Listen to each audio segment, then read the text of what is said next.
¿Cómo estamos?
Señor, perdona, porque no sabe lo que hace.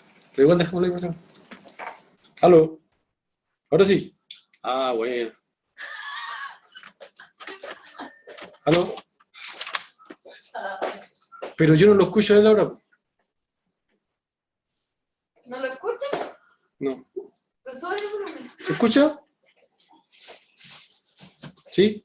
Ahí está llegando. A ver, habla tú. No, tú. Mamá, déjate comer pan. ¿Ya te comiste uno? No. Ah, pero que no voy a quedar con No, todo pero tomate y cómetelo este así. huevo. Cómetelo. Ahora, ahora sí. Sí, Hola, buenas noches, ¿cómo estás? bien. ¿Y tú cómo estás? Bien, bien, gracias a Dios. Qué bueno. ¿De dónde tú eres tú? ¿De Coronel? Ah, del sur. Sí, del sur, de Concepción. Qué bueno.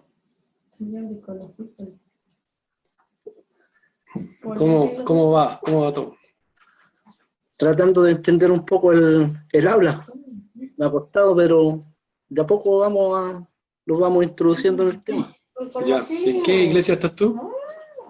En la corporación evangélica, Vitacura, Mamá, no. Ya. Es pentecostal. Ya. Ya, sí. Yo estoy hace poco en una iglesia que se llama Comunidad de Gracia ¿Ya? y estamos trabajando con la línea reformada, así que entiendo harto. Es decir, Ah, no todo, pero ya llevo 4 años en este formato de enseñanza reformada. Así que por ahí todos estamos aprendiendo. claro. Así que ahí estamos. Bien. Bueno, yo igual de a poco, porque tengo un hermano que es bien estudioso en lo que es la iglesia reformada. Así que algo ahí nos ha introducido un poco. Pero no tenemos tanto conocimiento tampoco. Recién estamos en ese tema. No, si estamos todos en la misma, pero más allá de los nombres, no sé, reformado, la línea reformada es una línea bíblica, sí, eso es lo importante. Claro, Entonces, porque igual yo antes tuve una iglesia que era Asamblea de Dios, pero en realidad era como que todas las micros servían y al final se formaba una doctrina que uno no sabía para dónde iba, era como estar en el desierto. ya. Así lo asimilaba yo con lo que estaba viendo. Ahora, la línea reformada, ¿por qué? Bueno, el Señor me llevaba hacia allá. ¿Por qué? Porque, bueno, en él había un propósito, pero también vino todo un ordenamiento. De hecho, tuve que salir de la iglesia porque después cuando empecé a aprender lo que es la doctrina bíblica, empecé a haber controversia, muchas preguntas, entonces al final tuve que salir de la iglesia porque no se estaba predicando la palabra de Dios. Claro, claro. Así que, sí. Y el consejo que siempre recibe es eso, que si uno el Señor estaba abriendo sus ojos a una línea bíblica y en la iglesia no se estaba predicando, era mejor Dúchate al tiro. hablar con el pastor y buscar una iglesia de sana doctrina, Claro. una doctrina bíblica. Veían en algunos currículums de los profesores, y también no me acuerdo quién era que estaba en una de esas iglesias, Asamblea de Dios. No sé si te la... No leí, no leí los currículums. No. Sí. Sí, yo escuchaba harto a Josué Irión. No sé si lo escuchaba usted. Sí, también vi videos de él, sí. También era de la Asamblea de Dios. Sí, pues, sí. Es que es como una línea más carismática, pero es que la iglesia de nosotros empezó con Asamblea de Dios, pero después empezó a hacer otras mezclas. Ah, ya. Como decía, como la micro, todo lo que venga lo recibo. Entonces ahí donde la doctrina pierde como no sé, un propósito o una meta, no sé, no tiene se desvía, al final termina desviándose. Claro. Como dice, cuando no están bien afirmados en la roca, cualquier viento de doctrina se lo lleva, ¿no? Exactamente, entonces acá había muchas mezclas, varias cosas. De hecho, un tiempo igual estuvo en esto del G12, que tiene de unos colombianos, y ahí sí que las cosas se pusieron más raras. No sé. Ese sí que es bien complicado, ese G12 que... Sí. No, yo estuve ahí, tuve harto tiempo, entonces igual todo lo que, bueno, las cosas tanto buenas como que tampoco todo es malo. Porque había harta disciplinas espirituales, cierto ayuno, oración, un montón de cosas, pero tenían como otra finalidad. No dar la gloria a Dios, sino que tenía que ver con la gloria del hombre. Así que, pero el Señor me hizo pasar por todo eso y todas las cosas, como dicen, ayudan a bien. Pues, así que al principio fue como bien fuerte, pero ahora ya lo entiendo que Dios me estaba en ese lugar por un propósito. Claro. Pero bueno.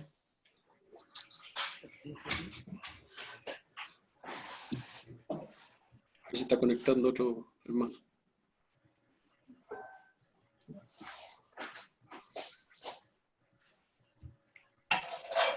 ¿Cómo te la haces? No, bueno, ciérralo arriba. Seguramente donde pinché muchas veces el... ¿Cómo se la da? No, no, 5.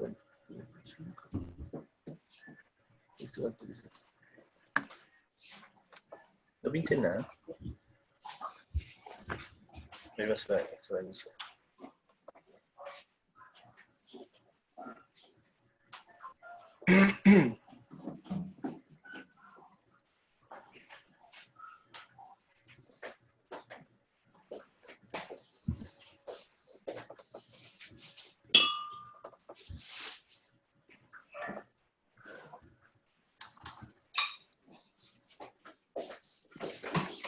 Está bueno este.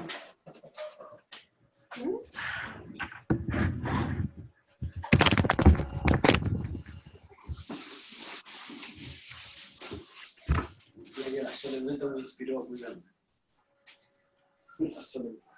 ¿Están en el aire o no están en el aire, no? Sí. ¿Usted va a entrar el auto? ¿El mío? Sí, yo lo entro. Déjame la llave, ¿no? Descárgalo nuevamente.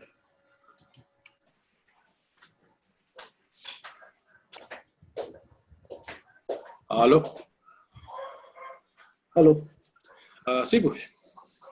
Ah, Así nomás. Así nomás. Sí, Medio complicado el hermano. sí. ¿Y de qué parte de Concepción? ¿De Coronel? Ah, de Coronel. Ya. Sí. Sí. Ya, bueno, toda la vida viviendo acá. Ya. Sí. ¿Usted de dónde me dijo que era? Rancagua. Ah, de Rancagua. Sí. ¿Rancagua centro o...? Sí, en el centro. Sí.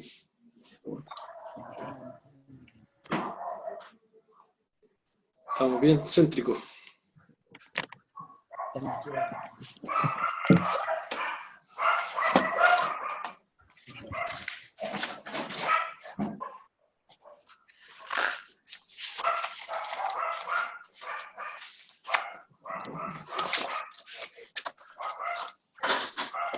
¿Con quién habla cuando empieza? ¿Un pastor en vivo?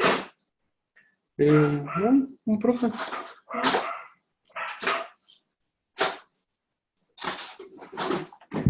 Cristian de la Viña. ¿Cómo supo usted de este curso? ¿Aló? ¿Cómo supo usted del instituto? ¿Cómo lo conoció? Por Facebook. Por Facebook. Facebook. Y ahora hace poco estuve en Viña igual en el seminario Fundamento, Ya. que hicieron hace poco. Así que ahí ya me tomé la decisión. Ah, qué bueno. Sí, porque igual acá tenemos cerca el seminario presbiteriano en Santiago, pero por el trabajo se me dificulta mucho. Claro. Pero igual el pastor quiere ver si alcanzo este año, como empiezan las clases por el marzo, a ver si me inscribo en alguna clase. Presencial. ¿Ah? Presencial. Claro, sí. Que tome una clase, puede ser, no sé, ahí igual hacen clases hasta el sábado, así que por ahí estamos viendo. Pero igual se me hace difícil por el tema del trabajo. Claro. Solo Yo trabajo como en distancia, una hora y media de Rancagua. Ya. Entonces tengo que estar viajando. Ese es el tema. Exacto. Sí. ¿Y usted allá no? ¿Qué es lo más cerca que tienen? En Concepción. En Concepción, en el centro, ¿Mm? hay un instituto bíblico. Ya. Pero lo mismo, pues, el tiempo no Sí, eso no- alcanza. Sí. Aparte que yo trabajo en faena, Ya. que trabajo por turnos de 10 por ¿Qué haces? 10 o 15 por 15. Ah, ya. ¿Qué haces tú? Trabajo en cañería. ¿En qué? En cañería. Ah, ya. Sí. Yo trabajo en faena, pero en obras viales. Ya. Yo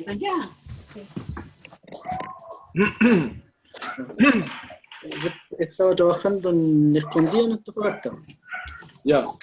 Es que eso el tiempo no da para nada, mejor como vi esto igual, un pastor que es de Calera, lo vi en Facebook. Ya. Así que ahí lo vi. ¿Por qué no reseteé? Préndelo de nuevo, hazlo reiniciar. Entonces, ¿ahora estás con baja? Ahora estoy con licencia por la mutual. Tuve un pequeño accidente en la rodilla, me operaron de ligamento. Ya. Así que aprovechando también pues este tiempo. Qué bien. ¿Cuánto tiempo de licencia tienes? Sí, yo creo que el lunes tengo control y ahí me van a decir cuánto tiempo me queda. Sí, de septiembre que estoy con licencia. Ahí me Ya. operaron. Ah, Yo creo que quedará un mes, puede ser. Así que en eso estamos aprovechando al máximo este tiempo de... sí, no, aprovecharnos, sí. Sí, Y aprendernos. sí, lo, Bueno, lo importante. Inicia, pero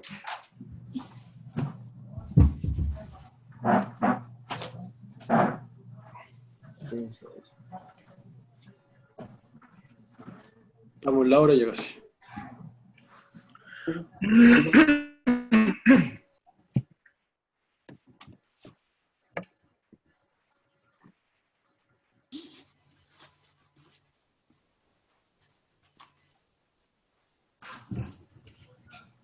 ¿Te ha costado mucho con la página, no? Con la primera parte. Sí, un poco igual, sí. Estamos retomando de a poquito, así que, como decía el pastor el otro día, de que ¿cómo es? De primero iba a costar, Sí. y ya después metiéndose, Va ahí viendo. claro, ¿Y tú eres casado? sí, pasado. Tengo dos hijos, Ya, uno de 14 y una niña de 6. ya. ¿el cargador del computador? Parece que se están conectándolo. No, como en las tenores. No, esto es bueno, vamos a comprar uno. Una rápido. A mí que este fue uno con nombre, lo voy a ir entonces.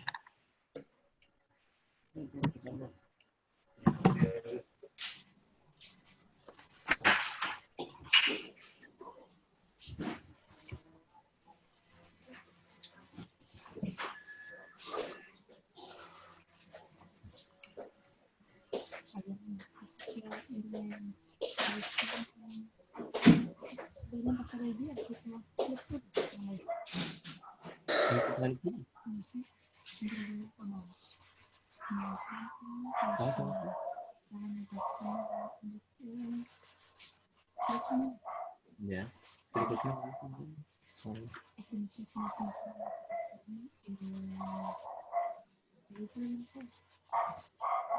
Entonces, eso que preguntamos. Sí, pues.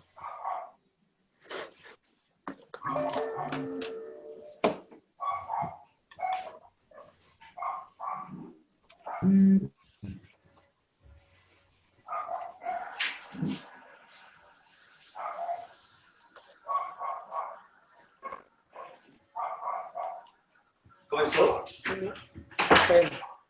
Dice ahí, pensé que llegó un mensaje. Pensé que llegó un mensaje. Miren.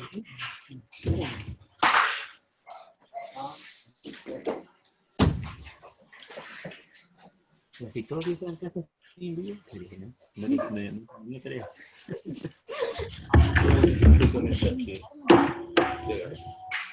Hay que ser un solo de 2 páginas. ¿Por qué?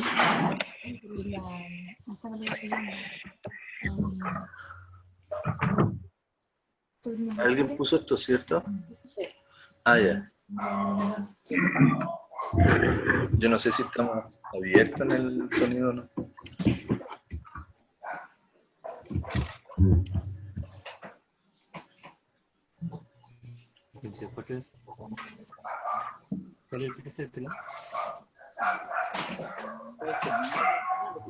Sí, claro.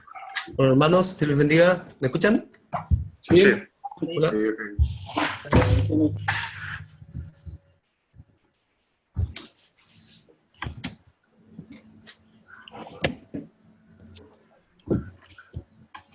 Bueno, Dios los bendiga. Veo que hay 12 hasta el momento. Bueno, faltan algunos que se van a incorporar, yo creo, pues. ¿Ya?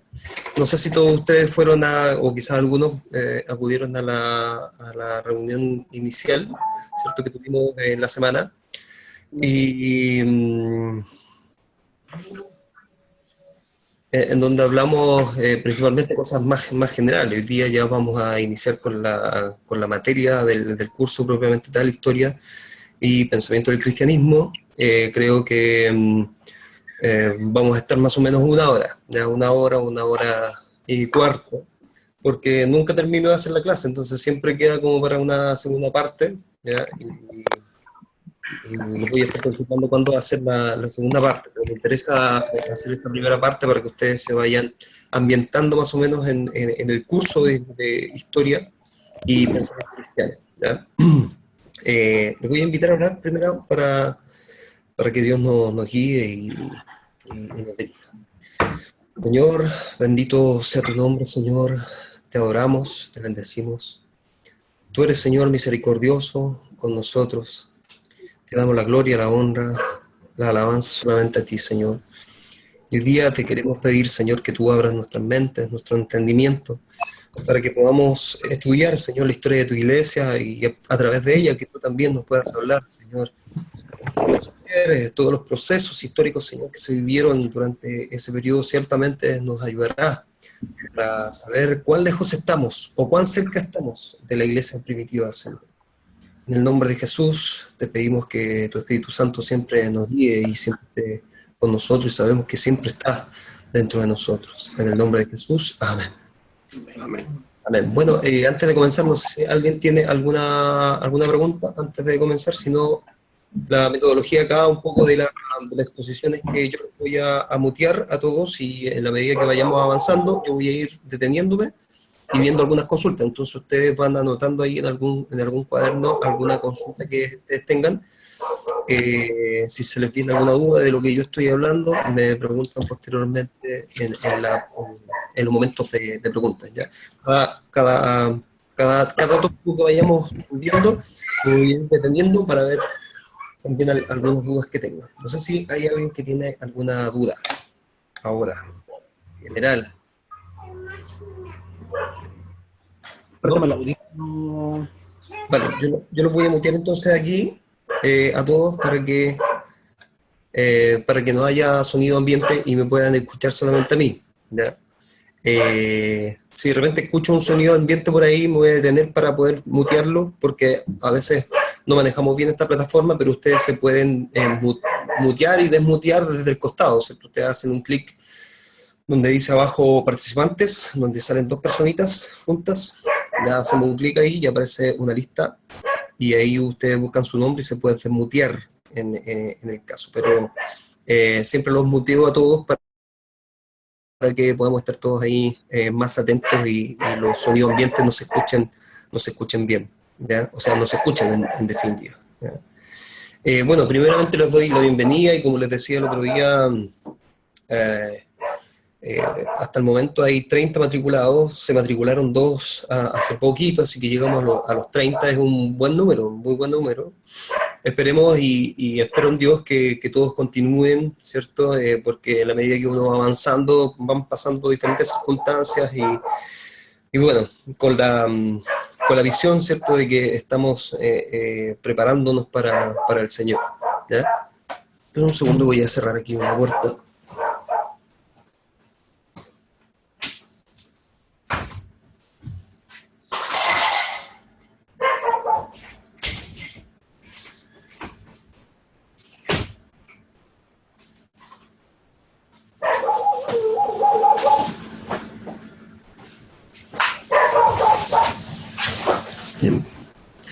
Ya que tengo el perro de mi vecino que es un poco pesadito el perro.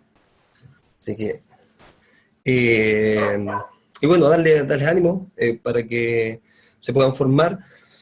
Y la clase hoy día principalmente está asociada a que yo les dé un pantallazo general de lo que es el curso propiamente tal. Quizás algunos ya han tenido la oportunidad de ingresar y ver más o menos las actividades que están por ahí. Y también lo que llamamos la ruta de aprendizaje o cronograma del curso, en donde salen todos los contenidos del curso específicos, ¿ya? No sé si se me escucha bien o no. ¿Está bien? Sí, vale. Y ahí ustedes pueden ver, por eso la primera sugerencia es que ustedes cuando ingresen a la plataforma, hay 2 cosas que tienen que ver y verificar. Una es el foro novedades y avisos, en donde los docentes ponen los mensajes, ¿cierto? Y ese foro novedades y avisos, cuando ellos ponen un mensaje ahí, les llega a su correo electrónico también. No sé si le han llegado, pero si no le están llegando en la bandeja de entrada, puede que les llegue en la bandeja de, si tienen Gmail, de social, o incluso puede llegar spam, y ustedes lo pueden desbloquear de ahí para que les comience a llegar a la bandeja de entrada, ¿ya? Entonces, el foro aviso novedad, el foro consultas, es para que ustedes puedan interactuar ahí haciendo alguna consulta, ¿cierto? Y es bueno que siempre tengan ahí presentes las fechas, ¿cierto? Que las fechas están tanto como títulos, ¿cierto? En la plataforma, como también como el documento, es la ruta de aprendizaje o cronograma del curso, en donde ahí están las semanas, ¿ya? Entonces nosotros iniciamos esta semana, por lo tanto, si una actividad tiene 3 semanas, ustedes tienen que sacar la cuenta ahí que tienen 3 semanas de poder desarrollarla. En el caso de nosotros tenemos 4 semanas para ver el primer módulo, y en este caso yo siempre acostumbro a hacer una actividad y un cuestionario, ¿ya? Una actividad que englobe, digamos, y que por medio de la actividad se puedan desarrollar algunas habilidades, ¿cierto? Y más que conocimiento, habilidades, y el cuestionario más medición de conocimiento, ¿ya? Entonces, eso para que lo tengan presente. Yo les voy a proyectar una diapositiva, ¿ya? Y básicamente lo que vamos a ver hoy día, como les dije, es un pantallazo general del curso, pero me interesa el contexto, ¿cierto? El contexto. Es por eso que quizás gran parte de la clase de hoy va a ser para contextualizar el conocimiento histórico. Ustedes, en la medida que van a ir avanzando en los cursos, se van a ir dando cuenta que los cursos, una de las cosas fundamentales, también, ¿cierto?, para leer la palabra de Dios, para elaborar una buena hermenéutica de las escrituras, es totalmente importante y es muy importante el contexto. Por lo tanto, el curso de historia y pensamiento cristiano les va a ayudar para eso, para contextualizar, digamos, algunos pasajes bíblicos, ¿cierto?, y también complementarlos. Por lo tanto, es muy importante la contextualización. Cuando uno enseña historia, ¿verdad?, es una de las cosas importantes, por ejemplo, el tiempo histórico. Y el tiempo histórico, a veces cuando nosotros, si ustedes recuerdan en el colegio o por ahí algunas clases de historia que recuerdan, no sé, cada uno de nosotros tuvo diferentes experiencias con el profesor de historia. Por lo general, el profesor de historia es como el más aburrido, así, como el de fecha y de... pero la historia actualmente, más que eso, es una historia un poco más analítica, pero dentro de la historia del cristianismo es una historia descriptiva y también analítica a la vez, ¿ya? Por lo tanto, vamos a ir conjugando esos dos factores. Y otro de los dos factores importantes que vamos a conjugar es la historia y la teología, ¿ya? Este curso, si bien es un curso de historia de la Iglesia, propiamente tal, pero también vamos a ver teología histórica, ¿ya? También vamos a tratar la evolución del pensamiento cristiano, cómo fue evolucionando en las diferentes etapas de la vida cristiana. Entonces, este primer curso está relacionado con algunos... está relacionado con los procesos que van desde el libro de Hechos, desde la ascensión de Cristo, digámoslo así, y después de la predicación de los apóstoles en Asia Menor y el contexto incluso histórico-cultural. Incluso vamos a empezar un poquito antes, viendo el contexto histórico-cultural de la llegada de Cristo y antes de la llegada de Cristo, que básicamente son estos 400 años de silencio que existen entre el último libro del Antiguo Testamento y el primer libro del Nuevo Testamento. Ya desde ahí vamos a comenzar, y hoy día yo les voy a hablar un poco básicamente de eso para contextualizar el nacimiento de Cristo. Es decir, Cristo nació en un momento político determinado, en un momento histórico determinado, en coyunturas históricas determinadas. Entonces es bueno saber eso, ¿cierto?, para que podamos entender a cabalidad todo el entorno que vivió Jesús, ¿ya? Y vamos a llegar en este primer curso hasta el Edicto de Milán, 313, ¿cierto? Analizando un poco la conversión de Constantino, o la presunta conversión de Constantino. Entonces vamos a ver un periodo bastante extenso de 300 años en 4 meses, ¿cierto? De 300 años de historia de la Iglesia, un poquito más, pasando también por algo de patrología dentro de este curso, ¿cierto? Que ciertamente es sumamente importante poder estudiar no solamente las figuras connotadas de los llamados padres de la Iglesia, sino que también el pensamiento teológico que tenía cada uno de ellos. Entonces también vamos a ir avanzando en eso. Y ustedes se van a ir dando cuenta que no fue nada fácil. Hoy día nosotros tenemos diferentes versiones de la Biblia, tenemos estudios, tenemos teologías sistemáticas, tenemos comentarios bíblicos, diccionarios bíblicos, pero en este tiempo los hermanos no tenían nada, ni siquiera estaba escrito en un primer momento, ¿cierto?, el Nuevo Testamento. Por ahí circulaba la Septuaginta, ¿cierto?, que era como la traducción del Antiguo Testamento al griego, y tenían eso, pero las cartas de Pablo recién estaban circulando, ¿cierto?, los evangelios, y el canon, digamos, propiamente tal, nosotros lo tenemos ya conformado años posteriores. Recordemos que con Apocalipsis se cierra el canon, se cierra la revelación del Señor, la revelación, y la revelación, obviamente la que tenemos hoy día, pasa por la Escritura, pero no hay revelación nueva, ¿Mm? No existe la revelación nueva, existe la revelación que pasa por las Escrituras. Si mi revelación no pasa por las Escrituras, es una revelación apócrifa o hereje, incluso, borda la herejía, y eso es lo que pasa mucho, lamentablemente, hoy día en las iglesias. Entonces, va a ser todo ese proceso. Y quiero comenzar con diciéndoles más o menos los objetivos para que ustedes vayan asimilando lo que vamos a ver hoy día. No creo que todos estos objetivos puedan ser cumplidos hoy día, ¿ya? Pero sí quizás los dos, o los primeros dos, o tres, quizás los primeros dos. Dice, primero vamos a analizar los acontecimientos previos al nacimiento de Cristo, ¿ya? Es decir, ¿qué sucedió en estos 400 años? Que yo creo que también ustedes algo han leído, ¿verdad? Algunos de ustedes tienen quizás ideas así como muy dispersas, y este es un momento súper complejo para la historia, incluso de Israel. Es un momento muy complejo, un momento de cautividad, ¿cierto? Un momento en donde cesa la revelación de Dios, cesan los profetas, por lo tanto, desde Malaquías a Mateo, hay un silencio, pero dentro de todo este silencio, nosotros vemos que ocurrieron acontecimientos históricos que fueron preparando la venida de Cristo. Cuando uno estudia historia, hermanos, uno se da cuenta cómo Dios interviene en la historia, la soberanía de Dios sobre la historia. La soberanía de Dios está sobre toda la historia, sobre todos los procesos. Dice la Biblia que ninguna hoja de un árbol cae si Dios no lo permite. Eso es la soberanía del Señor, que a veces nos cuesta entenderla, ¿cierto? Nos cuesta asimilarla incluso, pero es la realidad. Entonces, dentro de estos 400 años pasaron muchos acontecimientos que los vamos a analizar de poco. Vamos a ver algunos importantes, y cómo este camino se fue preparando, y cómo la historia se fue preparando, cómo la cultura se fue preparando para recibir al Mesías, porque hubo una preparación, ciertamente.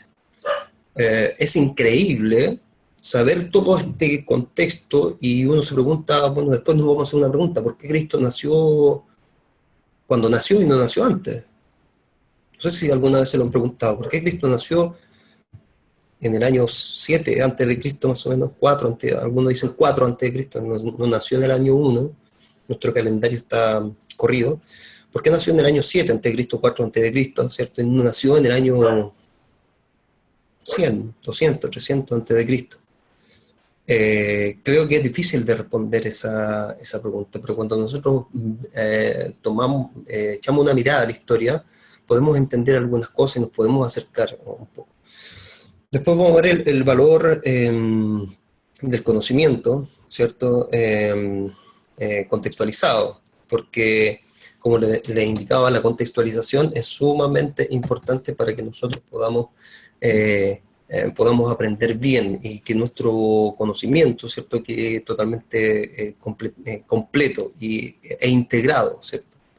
Después, vincular la historia del mundo con el desarrollo del cristianismo. Eso va a ser una segunda parte en donde vamos a vincular los acontecimientos universales con el nacimiento de Cristo y conocer los principales acontecimientos históricos de los primeros siglos, ¿no?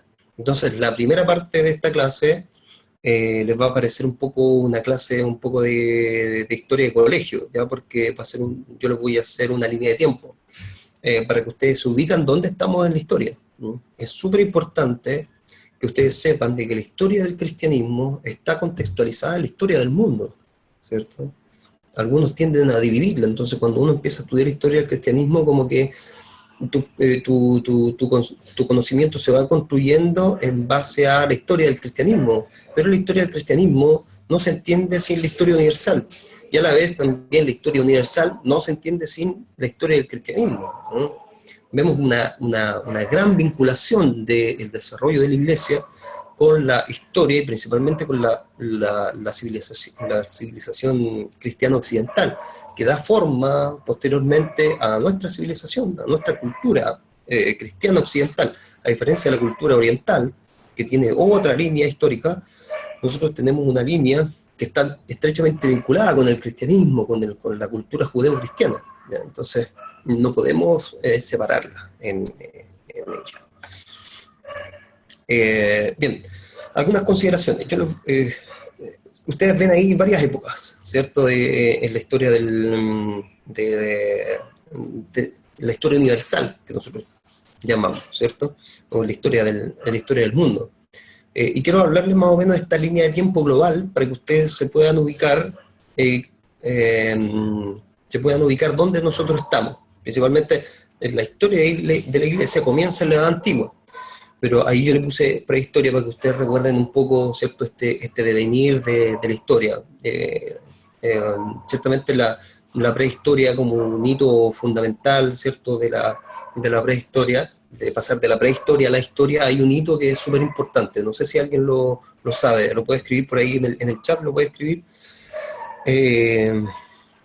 o hacer un clic ahí en el micrófono y decirlo. Una pregunta, ¿alguien sabe cuándo empieza la historia? ¿Cuándo pasa de la prehistoria a la historia?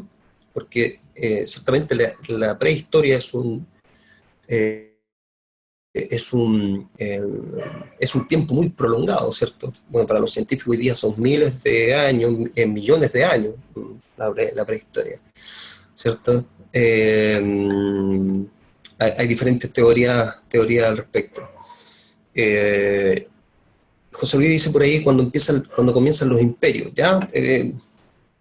Sí, por ahí hay un hito, sí, fundamental, ¿ya? La aparición del hombre. Ya, la aparición del hombre también, creo que, bueno, escrituralmente, ¿cierto?, la historia comienza con otro hito que es fundamental, que bueno, ahí lo dice Carlos, que es la escritura, ¿cierto?, con la invención de la escritura. Con eso comienza el periodo de la historia. Antes de la invención de la escritura, si bien ya existía el ser humano, para nosotros evidentemente no creemos en la teoría de la evolución, sino que creemos que Dios creó al hombre como hombre, ¿cierto?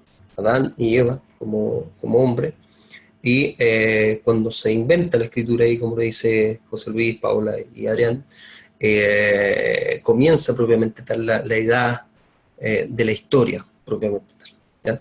Ahora, la prehistoria se caracteriza, ¿cierto?, por esto que ustedes se acuerdan de las clases de historia del colegio, en donde les pasaban la prehistoria del hombre, en donde el hombre, ¿cierto?, pasó por varias etapas, el proceso de hominización también del hombre, según la teoría, porque en el colegio te enseñan eso, uno te enseña el creacionismo, ¿ah? Te enseña la evolución, a pesar de que la evolución es una teoría, y teoría significa conocimiento especulativo.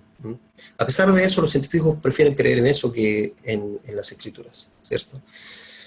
Y bueno, llega un momento en donde el hombre inventa la escritura, y desde ahí el hombre se comienza a culturizar y comienza a formar también imperios, como decía un hermano por ahí, ¿cierto?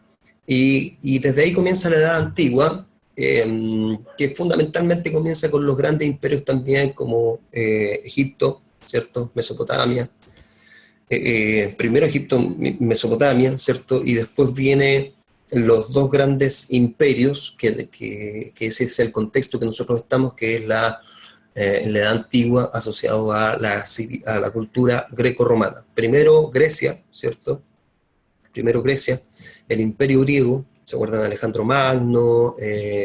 Antes de Alejandro Magno, bueno, años antes de Alejandro Magno, la Grecia clásica. Antes de la Grecia clásica, los minoicos, los micénicos, ¿ya? Estaban todos estos ahí ya desarrollándose. Después viene Alejandro Magno. Y Alejandro Magno, en el momento que aparece Alejandro Magno, nosotros encontramos la contextualización de los 400 años de silencio en las escrituras, ¿ya? Por ahí vamos a hacer una vinculación también con ello. Y después de Grecia, del imperio griego, ¿cierto?, decae, viene una decadencia. Siempre cuando hay un gran líder, posteriormente lo suceden y nunca queda a la altura del gran líder desaparecido, y por tanto en Grecia comienza a declinar y ya aparece Roma. Si bien Roma había sido fundada en el siglo VIII antes de Cristo, sin embargo Roma comienza a tomar fuerza y llegando incluso a a asimilarse con la cultura griega, por eso que nosotros hablamos hoy en día de la cultura greco-romana, ¿cierto? Que es una cultura que nosotros somos herederos como latinos, somos herederos de ellos también. Los españoles vinieron para acá, nos conquistaron y somos herederos de esa cultura. Entonces Cristo nace en la edad, históricamente, nace en la edad antigua, en donde estaba desarrollándose el Imperio Romano incluso. ¿Ya? Recordemos que el Imperio Romano comienza en el 27 a.C. ¿Ya? Y para la llegada de Cristo, por eso nosotros encontramos a los emperadores romanos, ¿cierto? Que estuvieron en el nacimiento de Cristo, Herodes, ¿cierto? Ahí existen como varios Herodes y se tienden a confundir, Herodes Antipas, Herodes el Grande, ya que son figuras relevantes también dentro de... ¿ya? En el 27 habíamos tenido Octavio, que fue como el primer emperador romano. Entonces, nosotros vemos, después lo vamos a analizar un poquito más profundo, pero ¿qué tiene que ver Grecia con Roma? Esa es la vinculación. Pónganse en el lugar de alguien que nunca ha leído historia y se pone a ver una película de Jesús y ve a los romanos ahí y uno dice, ¿qué están haciendo los romanos? Si Jesús era judío y tal. Bueno, los romanos estaban en la tierra, ¿cierto? En la franja de Gaza, que la llamamos hoy día, que antes era la media luna fértil, y estaban ahí, invadieron ese lugar, invadieron esa tierra. Por lo tanto, Palestina pasó a ser parte del Imperio Romano, y los judíos pensaban, ¿cierto?, que el Mesías iba a venir a liberarlos de ese yugo. Entonces, cuando Cristo nace, hijo de un carpintero, ¿verdad?, como que no cumplía los requisitos que ellos buscaban, no lo reconocieron, evidentemente, como Mesías, ¿ya? Bueno, después de esta edad, nosotros vemos una época que se llama la Edad Media. Bueno, en la Edad Antigua, la vemos hasta más o menos la caída del Imperio Romano, ¿cierto? En el 473 después de Cristo, si mal no recuerdo la fecha. Ahí termina la historia antigua, y ahí termina la historia antigua asociada también a la Iglesia, porque la Iglesia pasa por muchas circunstancias, y principalmente en este curso vamos a ver la Edad Antigua. En el otro curso que viene la Edad Media, ¿cierto? Y la Edad Media comienza en el 473 con la caída del Imperio Romano. Comienza la Edad Media, y es un periodo de ¿cuántos años? ¿Alguien sabe por ahí? ¿Puede escribir en el chat? ¿Cuántos años de la Edad Media? Es un tiempo bastante prolongado, ¿ya? Entonces vemos que del 473, si mal no recuerdo la fecha exacta, pero siempre no hay fecha exacta en estos procesos, ¿ya? Sí, así como dice Gilman, ¿cierto? Es 1000 años. 1000 años hasta el Renacimiento, exactamente. 1000 años, como Cata dice, 1000 años. Y sí, fueron 1000 años en donde el rol de la Iglesia pasa a ser fundamental. Es decir, la Edad Media, bueno, la Edad Antigua también, pero la Edad Media no se entiende sin la historia del cristianismo.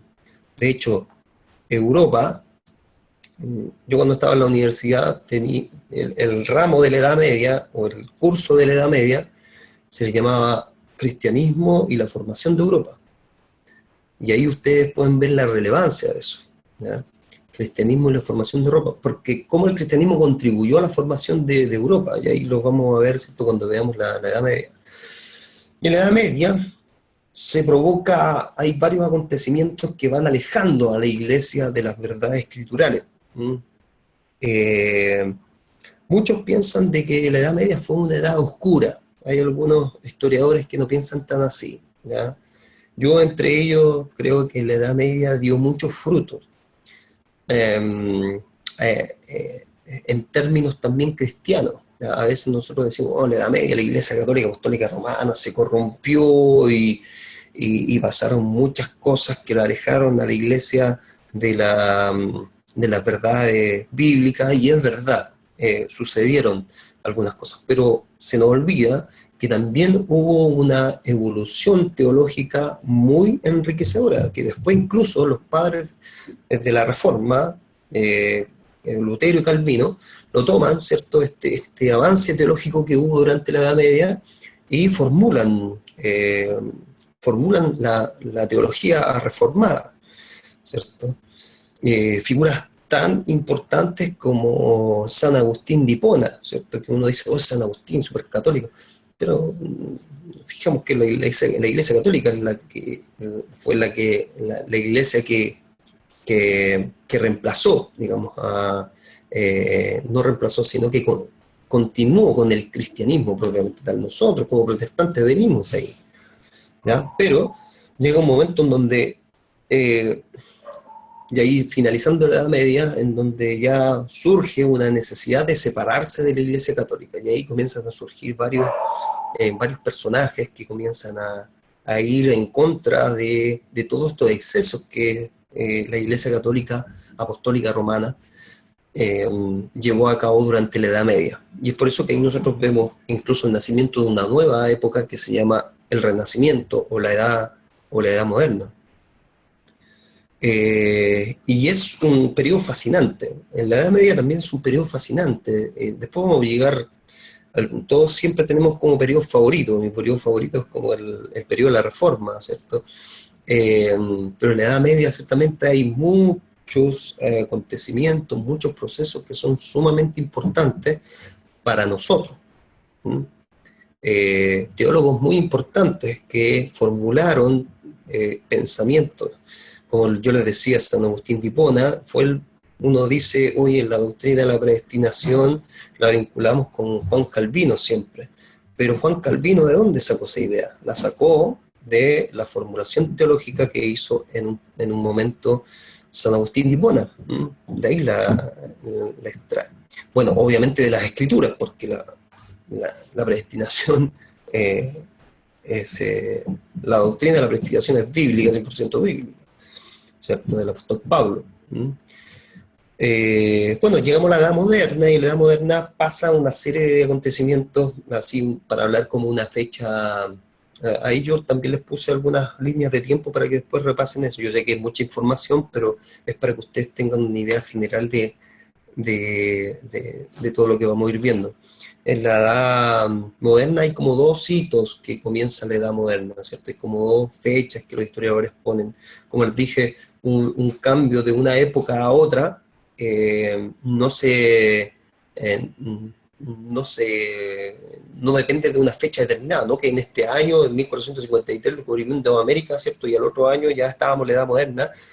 La gente en ese tiempo no se dio cuenta del cambio de época. Nosotros nos damos cuenta por la historiografía y por los estudios historiográficos cómo cambió, principalmente, o por lo general, siempre un paso de un proceso histórico a otro lo marca una revolución, ¿ya?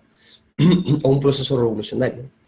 Nosotros vemos que durante la Edad Media, ¿cierto?, hubo dos procesos sumamente importantes. Uno que fue el descubrimiento de América, y antes del descubrimiento de América fue la toma de Constantinopla, 1453. Y la toma de Constantinopla también marcó un hito súper importante para la Iglesia. Porque ahí nosotros vemos la irrupción de los árabes. Bueno, desde antes habíamos visto la irrupción de los árabes, desde el siglo VIII, incluso en el 711 había llegado a España, e irrumpió, ¿cierto?, el Islam. Los musulmanes irrumpieron, ¿cierto?, en Europa, e incluso puso en peligro el cristianismo en muchas ocasiones, ¿ya? Mirándolo desde un punto de vista humano, ¿cierto? Desde ese punto de vista lo miro. Y ahí comienza la Edad Moderna, y la Edad Moderna va a ser muy distinta a la Edad Media en cuanto al pensamiento, un pensamiento un poco más humanista. La Edad Media fue un poco más teocéntrica, algunos lo determinan, pero yo creo que más que teocéntrico significa Dios en el centro de la historia. Pero más que teocéntrico es una época eclesiastocéntrica. La iglesia, el centro de la Edad Media, ¿cierto? La figura del Papa. Nosotros vemos que ahí sucede una corrupción pero tremenda, y nosotros nos vamos a sorprender cuando empecemos a indagar respecto a la historia de la Edad Media, porque vamos a ver la corrupción de los papas, ¿cierto? En un momento hubo dos papas, uno en Roma, otro en Aviñón, por eso que se generó un cisma también dentro de la iglesia, la división de la iglesia católica en la iglesia cristiana romana, ¿cierto? Apostólica romana, y la iglesia ortodoxa. Hasta el día de hoy se dividieron en esta época. Tenemos la corrupción papal, ¿verdad? Los papas que se mataban unos con otros, o obispos que se mataban unos con otros para llegar a ser papa, ¿ya? ¿Por qué? Porque el papa comienza a tener tanto poder político que ya llegar a ser papa no era un llamado espiritual, sino que era un llamado político, principalmente. En la Edad Moderna cambia todo. ¿Saben por qué? Porque hay un despertar del conocimiento, hay un renacimiento de las letras, ¿verdad? Todo esto se junta con un hito sumamente importante también, que es la invención de la imprenta. Y antes, recuerden que en la Edad Media, ¿quién tenía una copia de la Biblia? ¿Quién podía tener una copia de la Biblia? Pocos, la nobleza, la aristocracia tenía una copia de la Biblia. Sí es que ellos, porque el pensamiento y el conocimiento teológico, ¿quién lo manejaba? La iglesia. Y la iglesia le convenía manejar ese conocimiento. ¿Para qué? Para que la gente no se dé cuenta de muchas cosas, lo que sucedió después, cuando explota la reforma, ¿cierto? Entonces la iglesia siempre como que tuvo cuidado de eso. Es lo que pasa hoy día, hermanos, en las iglesias. En la iglesia, muchos pastores no les gusta que sus ovejas se formen en teología, porque comienzan a saber más que ellos. Y quizás muchos de ellos no tienen una formación teológica y ustedes van con dudas y el pastor así lo mira como medio raro. Y claro, a los pastores no les gusta eso. ¿Por qué? Porque hay muchos pastores que intentan subyugar intelectualmente a sus ovejas, ¿cierto? Para que ellos cuestionen lo menos posible al pastor, no a las escrituras, sino que al pastor, porque hay muchas cosas que muchos pastores hacen que van en contra de las escrituras, y ciertamente si hay personas, ¿cierto?, que saben de la palabra de Dios, dicen, oye, pero él está diciendo eso y la Biblia dice todo, entonces vas a hablar con el pastor, por favor, con respeto, obviamente. Pastor, mire, usted dijo esto, pero a mí no me calza con estos versículos, no me calza con todo esto. Entonces el pastor queda así como medio desestabilizado. Bueno, esa metodología se ha utilizado siempre, hasta el día de hoy, lamentablemente se ha utilizado. Entonces en la Edad Moderna, el conocimiento era importante, ¿cierto? El conocimiento. Entonces, con la imprenta se comienzan a imprimir, de hecho el primer libro impreso, ¿cuál fue? ¿Alguien por ahí que lo diga? Ya, la Biblia, ¿cierto? Y como dicen todos ahí escribiendo, la Biblia, el primer libro impreso. Y vemos también la relevancia de las escrituras en ese tiempo. Había una sed, hermano, una sed de aprender, así como están ustedes, ¿ya? Todos los que están acá, ustedes están sedientos de aprender. Por eso que es tan hermoso para nosotros los que enseñamos y aportamos un granito de arena a su conocimiento, estar con ustedes, porque están sedientos de la palabra de Dios. Y hoy día hace falta eso en la iglesia. Como les decía el otro día, en la iglesia hay un estudio bíblico y va el 10% de la iglesia, el 20% máximo de la iglesia. Yo converso periódicamente con pastores de Estados Unidos que tienen iglesias de 300, 400 personas, ¿cierto? Hay algunos que son profesores de acá del instituto, y me dicen que pasa lo mismo, es el mismo fenómeno, ¿cierto? Yo soy pastor de una iglesia que más o menos somos 40 miembros, y cuando hacemos un estudio bíblico va el 15%, a veces el 10%. Entonces es complejo, hermano. Más cuando tú empiezas a incentivar, uno siempre como pastor, yo y otros muchos pastores incentivamos que el hermano estudie, que seamos como la iglesia de Berea, ¿cierto? Esta iglesia que no se quedaba con lo que decía el apóstol Pablo. Era el apóstol Pablo, hermano. El apóstol Pablo estaba hablando. Y los de Berea, ¿qué es lo que hacían en su casa? ¡Pah! ¿Cierto? Llegaban a su casa y empezaban a escudriñar, a ver si el apóstol Pablo tenía razón o no. ¿ya? Ese es el sentir que falta hoy día. Dios nos ayude a que ese sentir llegue en nuestra iglesia y que realmente podamos buscar por medio de una sana interpretación de la palabra de Dios, la sana doctrina también. Pero por eso no se desesperen. Si en su iglesia hay cosas que a ustedes no les parecen o no les van a parecer escriturales, no se desesperen. Ustedes esperen al Señor, sean pacientes y esperen el momento del Señor. Porque adelantarse puede ser perjudicial, no solamente para ustedes, sino que también para la iglesia y también para los miembros nuevitos de la iglesia. Hay que cuidar mucho ello. Y bueno, la Edad Moderna, ¿cierto?, termina, bueno, durante todo este proceso vemos uno de los acontecimientos más importantes de la historia de la humanidad, ¿no? Para mí, yo somos evangélicos, bueno, aparte evangélico, algo sé de historia, y para mí uno de los acontecimientos más importantes de la historia, aparte del nacimiento de Cristo, obviamente, es la Reforma Protestante, que es el acontecimiento más importante de la Edad Moderna, aunque otros historiadores pueden decir otras cosas, pero para mí es el acontecimiento más importante de la Edad Moderna, porque moldea el pensamiento posterior, ¿cierto?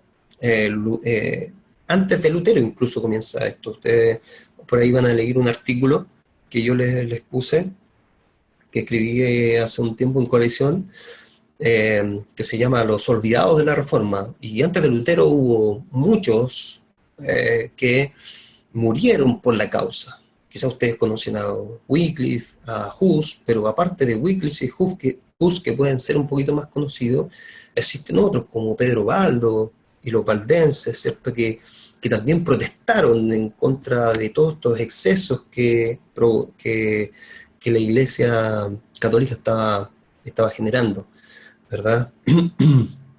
Y otros grupos disidentes católicos que comenzaron a aparecer, ¿ya? Si bien ese artículo es como muy escueto, de 1000 palabras, pero les va a dejar claro, ¿cierto? Cuando sea el momento, perdón, no se los puse a ustedes, les puse al otro curso, el de Historia de la Reforma. Pero cuando lleguemos ahí, ustedes se van a dar cuenta cómo, ¿cierto?, Dios fue trabajando desde antes de Lutero y de Calvino, que son como los más conocidos reformadores. Y, bueno, llegamos a la Edad Moderna y comienza la Edad Contemporánea. ¿Alguien sabe con qué hito comienza la Edad Contemporánea? Se puede escribir por ahí. Hay un hito súper importante que da inicio a la Edad Contemporánea. Revolución Francesa, exacto. Ahí está Aguja y José Luis Carlos. La Revolución Industrial también calza, ¿cierto?, dentro de la, como dice ahí Carlos, también calza dentro de este tema, ¿verdad? Entonces estamos hablando del siglo XVIII, en el cual irrumpe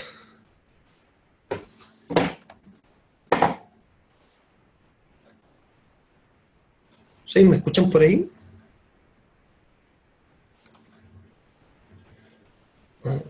Me parece que algo me pasó a mí con... Sí, perdón.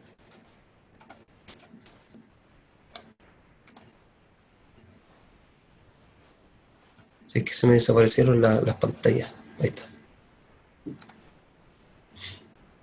Vale, sí, se me había desaparecido un poco la pantalla. Pensaba de que me había descolgado. Claro, Revolución Francesa, 1789, ¿cierto?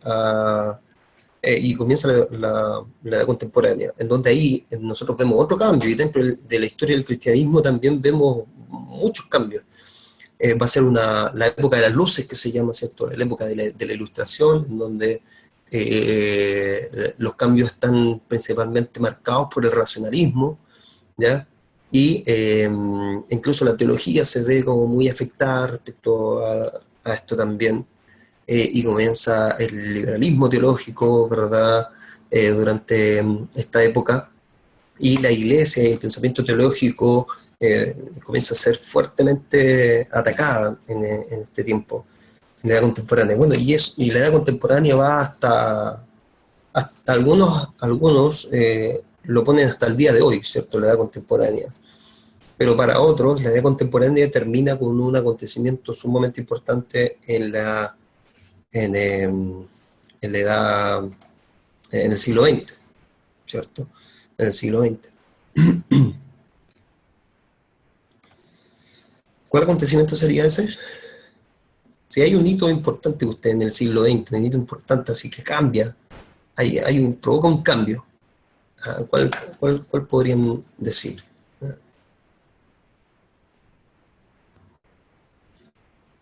Revolución tecnológica, ¿ya? Por ahí va. Ahí va.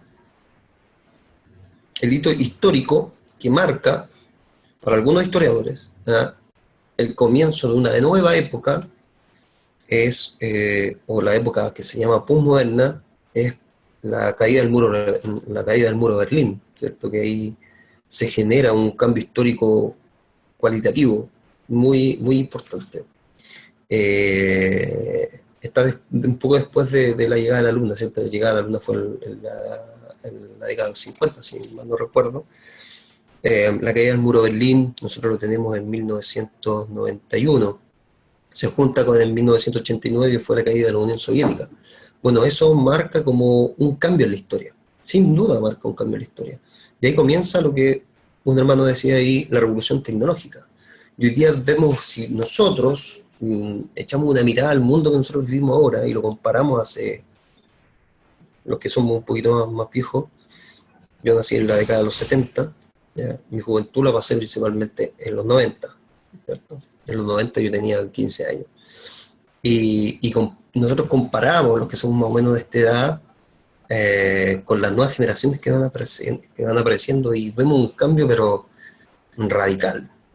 Quizás mi generación con la generación anterior no habían tantas diferencias, pero nuestra generación con la generación que viene ahora son cambios sumamente importantes. De la edad contemporánea, entonces nosotros tenemos hasta 1989 y ahí comienza el posmodernismo.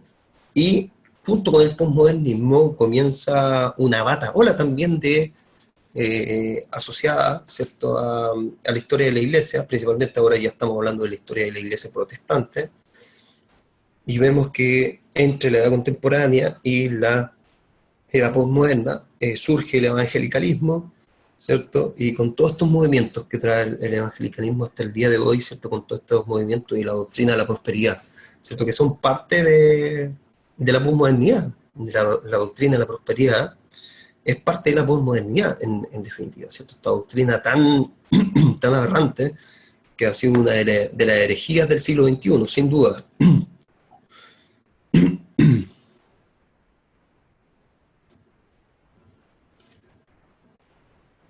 Claro, ahí, como dice Christopher, los cambios de época tiene cada vez menos años. Es una pregunta. ¿Los cambios de época tiene cada vez menos años? No necesariamente. Puede que sí se genere este fenómeno, porque los cambios hoy día son más brutales, ¿cierto? Que principalmente también el tema de las telecomunicaciones. Sí, puede que tengas razón si eso hubiera sido una afirmación. Porque comparamos de la prehistoria a la historia como veíamos hoy día, la Edad Media, la Edad Moderna, ¿cierto? Es un periodo bastante prolongado, la Edad Contemporánea ahora, pero sin duda nosotros estamos viviendo una nueva etapa. Y bueno, esa nueva etapa quizás no la vamos a alcanzar a ver en estos 3 cursos, esta nueva etapa. Nosotros en estos 3 cursos lo vamos a ver hasta aquí, hasta la Edad Moderna, principalmente. Porque el cristianismo de la edad contemporánea es un curso posterior, que va a ser, esperemos, parte de la licenciatura, si ustedes después la quieren seguir, ¿cierto? Y básicamente nuestro programa va a ser, hay como 5 historias con licenciatura, va a haber como 5 o 6 historias, más el contexto histórico-cultural del Antiguo Testamento y el Nuevo Testamento. Nos van a quedar súper bien preparados en esa área también.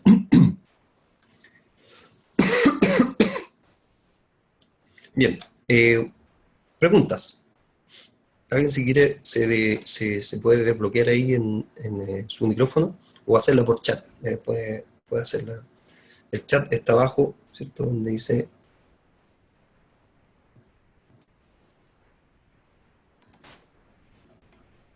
El chat. Sí, el chat está en la barrita de abajo. ¿Alguna duda hasta ahora? Bueno, van a tener la grabación después, la pueden mirar. Recuerden que la grabación nosotros le enviamos el link y dura como 48 horas arriba. Igual nosotros la descargamos por si acaso, pero en el link ustedes la descargan. A veces es bastante pesada, pesa como 800 megas, 700 megas porque baja como en HD. ¿Ya? Ahí la pueden mirar de nuevo esta parte y quizás yo voy un poco rápido, pero es por cuestiones de tiempo también. ¿Ya? Ya. Ok. Vale, gracias Adrián. Me dice Adrián que está claro, ¿ya? Así que, bueno, sigamos. El tiempo avanza rápidamente. Son 10 para las 11. Son 10 para las 11 y vamos recién en la introducción. Así que, pero como les dije, no voy a avanzar un poco más y después nos juntamos otra vez para continuar, ¿ya? A ver, Ernie pregunta, ¿la transición entre el imperio griego y romano ocurre cuándo? Es buena pregunta porque no hay una fecha así como específica, pero sí hay acontecimientos graduales que va sucediendo. Principalmente la transición se genera cuando el imperio romano se transforma en imperio, ¿ya? Porque Roma pasó por varias etapas políticas. Primero la monarquía, que estuvo a cargo de los etruscos, ¿cierto? Y después viene la República Romana, en el siglo VI más o menos. A ver, sí. Comienza la República Romana, en que se hicieron ciertos grandes cambios políticos que hasta el día de hoy nosotros tenemos república.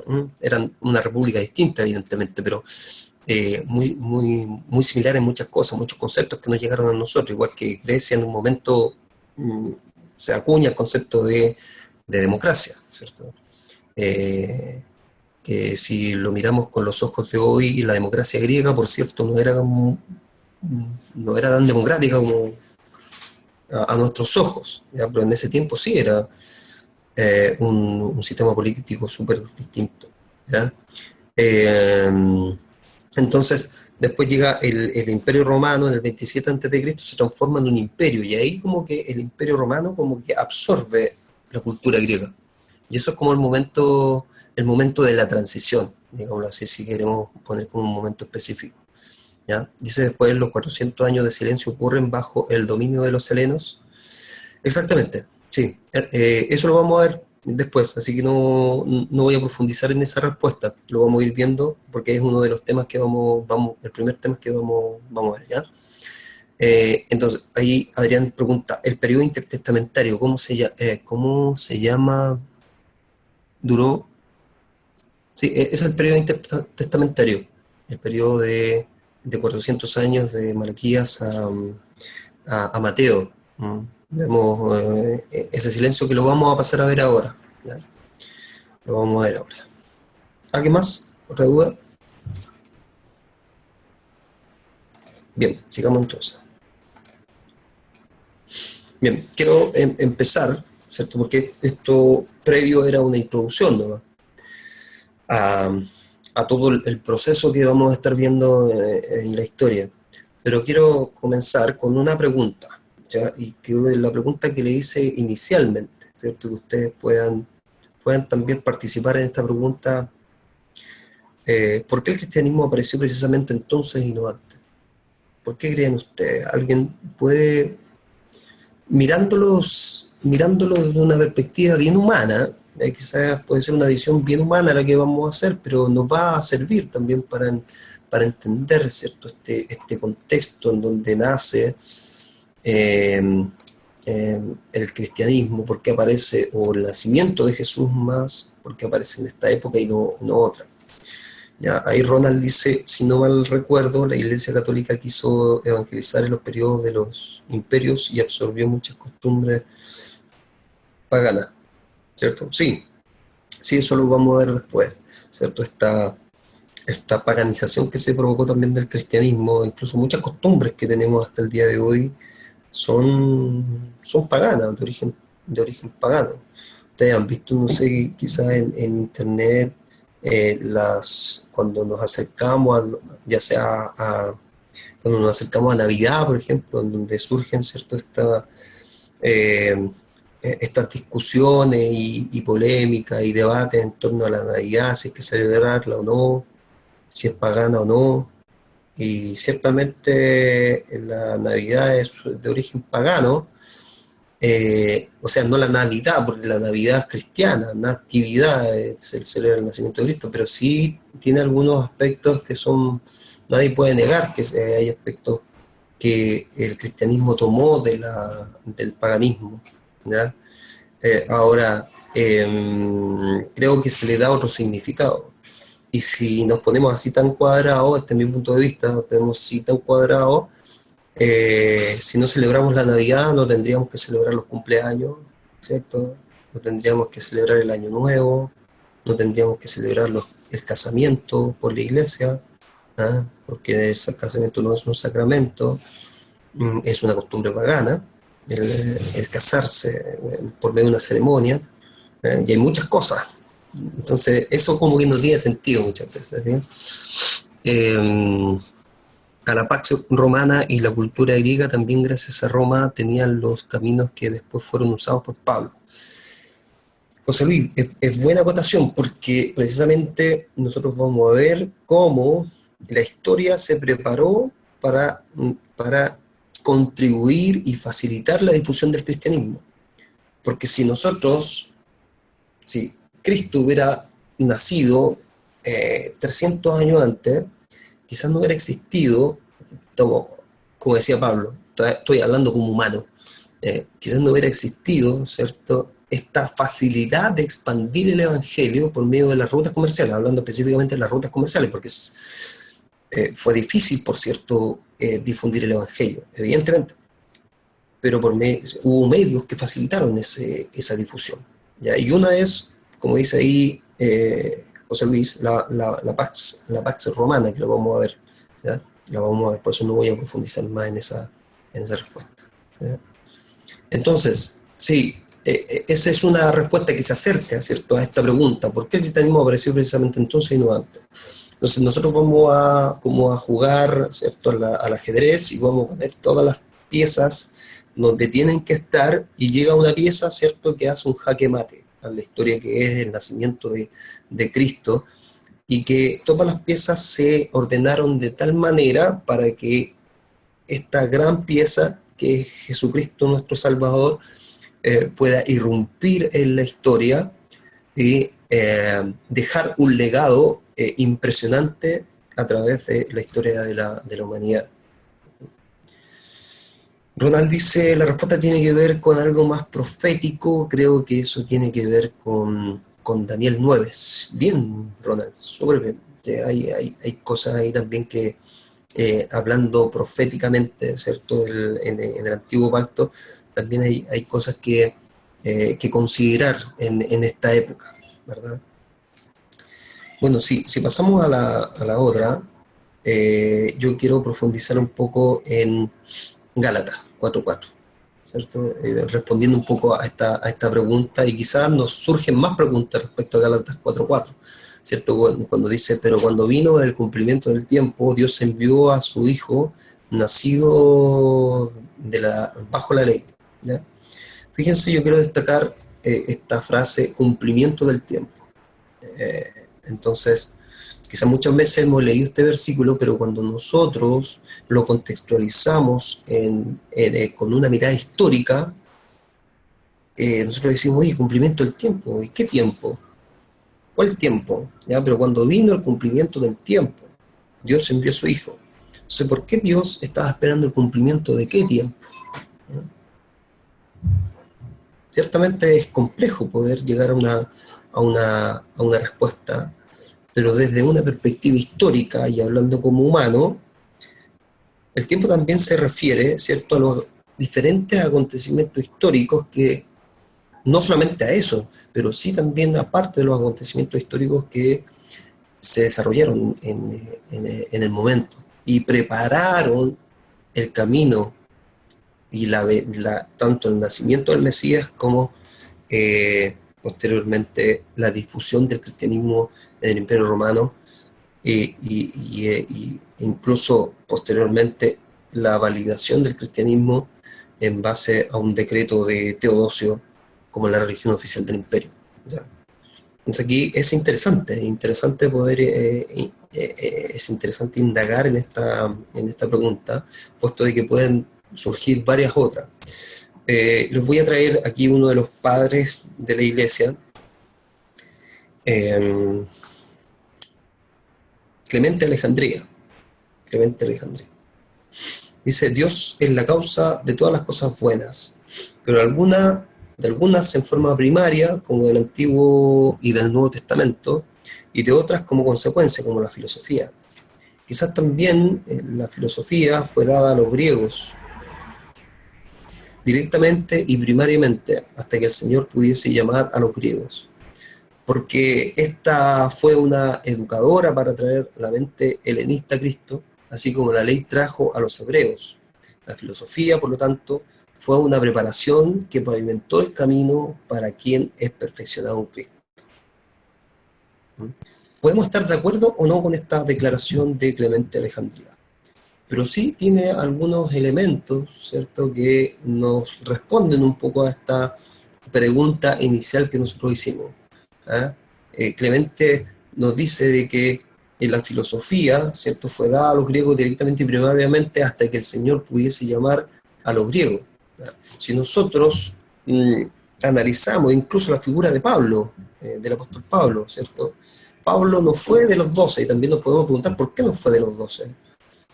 Pablo, bueno, quizás por, no sé, quizás diferencia temporal, pero Pablo posteriormente, Dios lo escoge, y lo escoge como un instrumento, ¿cierto? ¿Y por qué escoge a Pablo y no escoge a otro? Y vuelvo a hablar como humano, humanamente. Pablo tenía un grado cultural distinto a los otros apóstoles. Pablo hablaba griego, estaba muy asimilado a la cultura griega. Por lo tanto, Pablo fue un instrumento, humanamente viéndolo, un instrumento que fue utilizado por Dios para difundir el Evangelio en una cultura que él conocía bien. Es como hoy cuando nosotros, si alguien de ustedes tiene un ministerio misionero, ¿cierto? Ustedes saben de que si ustedes tienen un llamado a África, en donde hablan francés, por ejemplo, ustedes tienen que aprender el idioma francés, tienen que asimilarse a la cultura, no pueden ir a África con su modo de pensar y con la cultura que ustedes tienen y con las costumbres que ustedes tienen. Ustedes tienen que ir a África y asimilarse, y Pablo hizo eso. Pablo se asimiló a la cultura griega, o sea, hasta donde podía asimilarse, ciertamente, ¿verdad? Incluso en los discursos del Areópago, a Pablo nosotros los vemos citando a poetas griegos. ¿Para qué? Para llegar con una mayor comprensión a los griegos. Ahora, ¿Pedro hubiera podido hacer eso? Quizás Pedro, no sabemos, pero quizás Pedro no hablaba griego, ¿cierto? No estaba tan familiarizado con la cultura griega. Pero nosotros vemos que Pablo sí, entonces fue un instrumento escogido por Dios para ello. Sabemos que todo es por gracia, todo es por misericordia, ¿cierto? Dios escoge a Pablo también por gracia, pero también hay propósito. Por eso que dentro del Evangelio también nosotros vemos el Evangelio hoy día, y el Evangelio hay personas de dinero, hay personas de clase alta, de clase media y de clase baja, y Dios prepara a personas que han estudiado en la universidad, por ejemplo, para llegar a otros niveles que quizás la gente un poquito más humilde no puede llegar. Obviamente la palabra de Dios siempre tiene el poder de llegar con quien sea, ¿cierto? No importa si tiene un nivel educacional o no, pero también no podemos decir que no es así, porque en definitiva es así, y pasó con los apóstoles, y pasó con el apóstol Pablo, ¿ya? Preguntas, acá dice Carlos, pregunta si Pablo era filósofo. No creo que haya sido filósofo, mirándolo desde una perspectiva griega. No podemos vincularlo con la filosofía griega a Pablo. De hecho, Pablo en muchas ocasiones estuvo en contra de la filosofía, de la filosofía griega, ¿verdad? No porque él se familiarizó con la filosofía griega, estaba de acuerdo, se familiarizó ciertamente.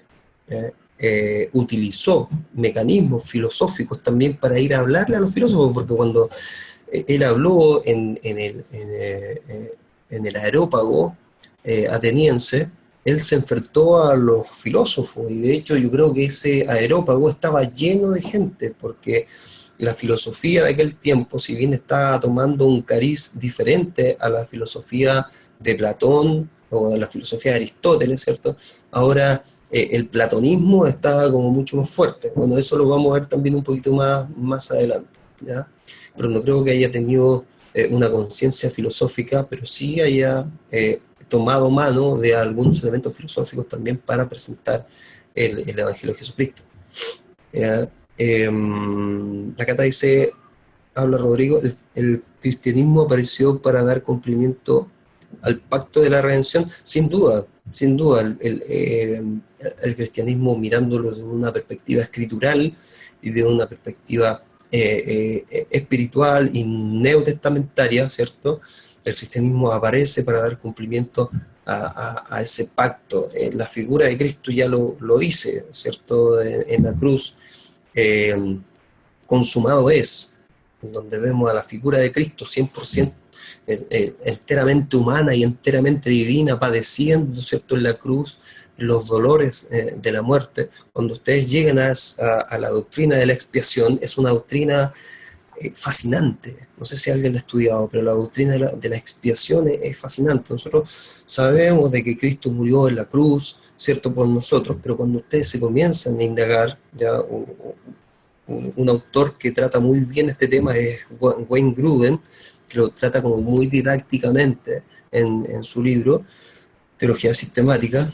Él, ¿cierto?, explica esta importancia de la expiación, porque previamente habla de Cristo enteramente humano, enteramente divino, y todo el peso que ameritaba, toda la pasión de Cristo, todo lo que implicó el sufrimiento de Cristo, primero en la pasión y después en la cruz del Calvario, muriendo por toda la humanidad, y tomando también Isaías 53, ¿cierto?, en donde Él llevó nuestras cargas, nuestros pecados,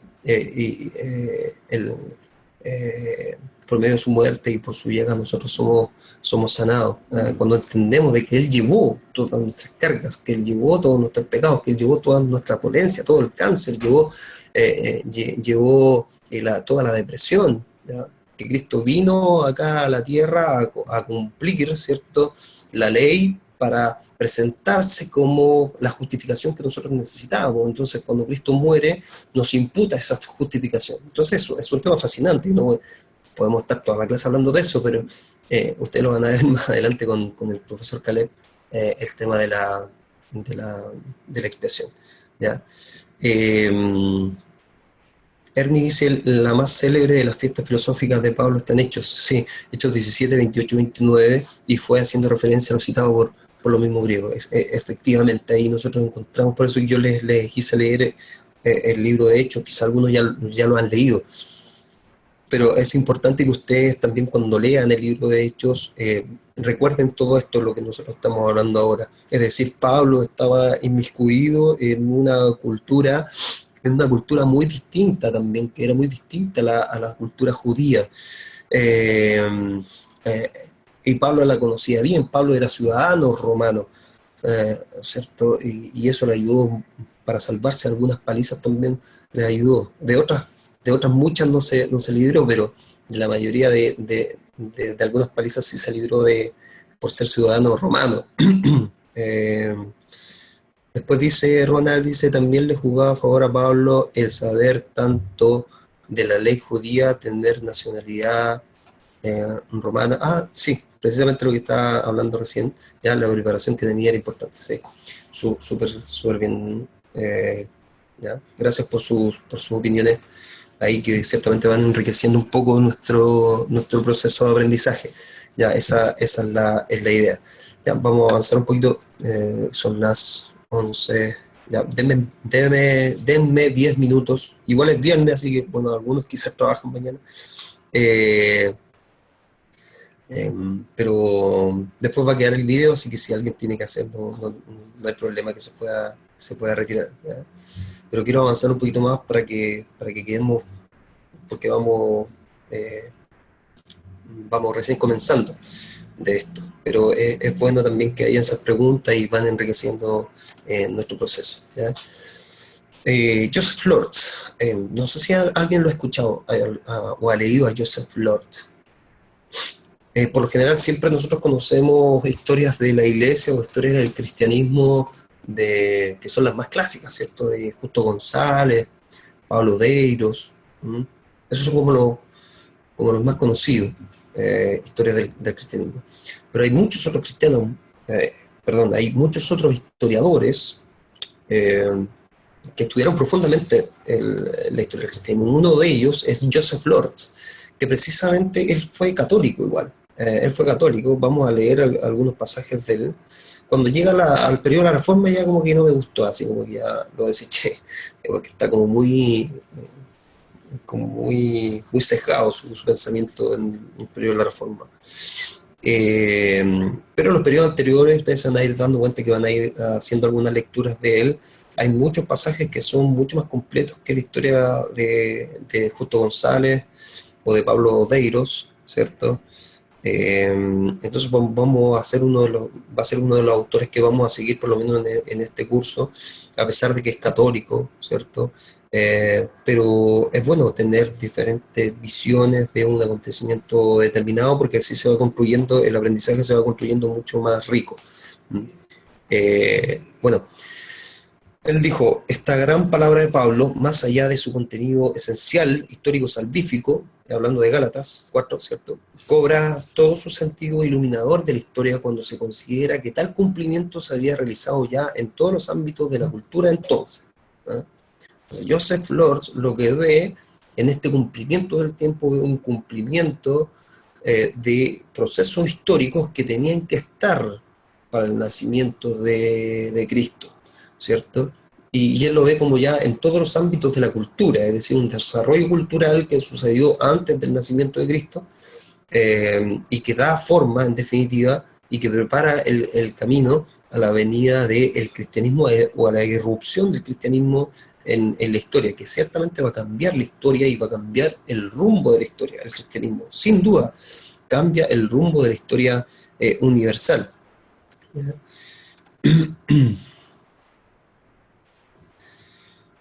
¿Dudas?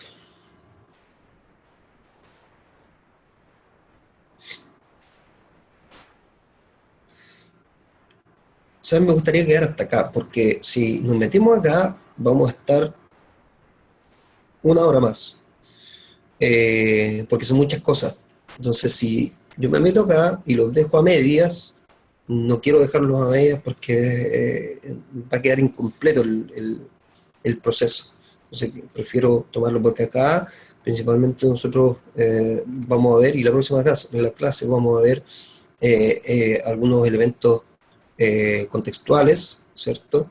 Y llegando incluso al periodo intertestamentario que algunos preguntaban acá, ya analizando el periodo post-exílico hasta el nacimiento de Cristo. Ya vamos a ver todos los acontecimientos de esos 400 años de silencio, qué es lo que sucedió. En definitiva, eso vamos a ver la próxima clase. ¿Ya? A ver, ahí hay un... Ya.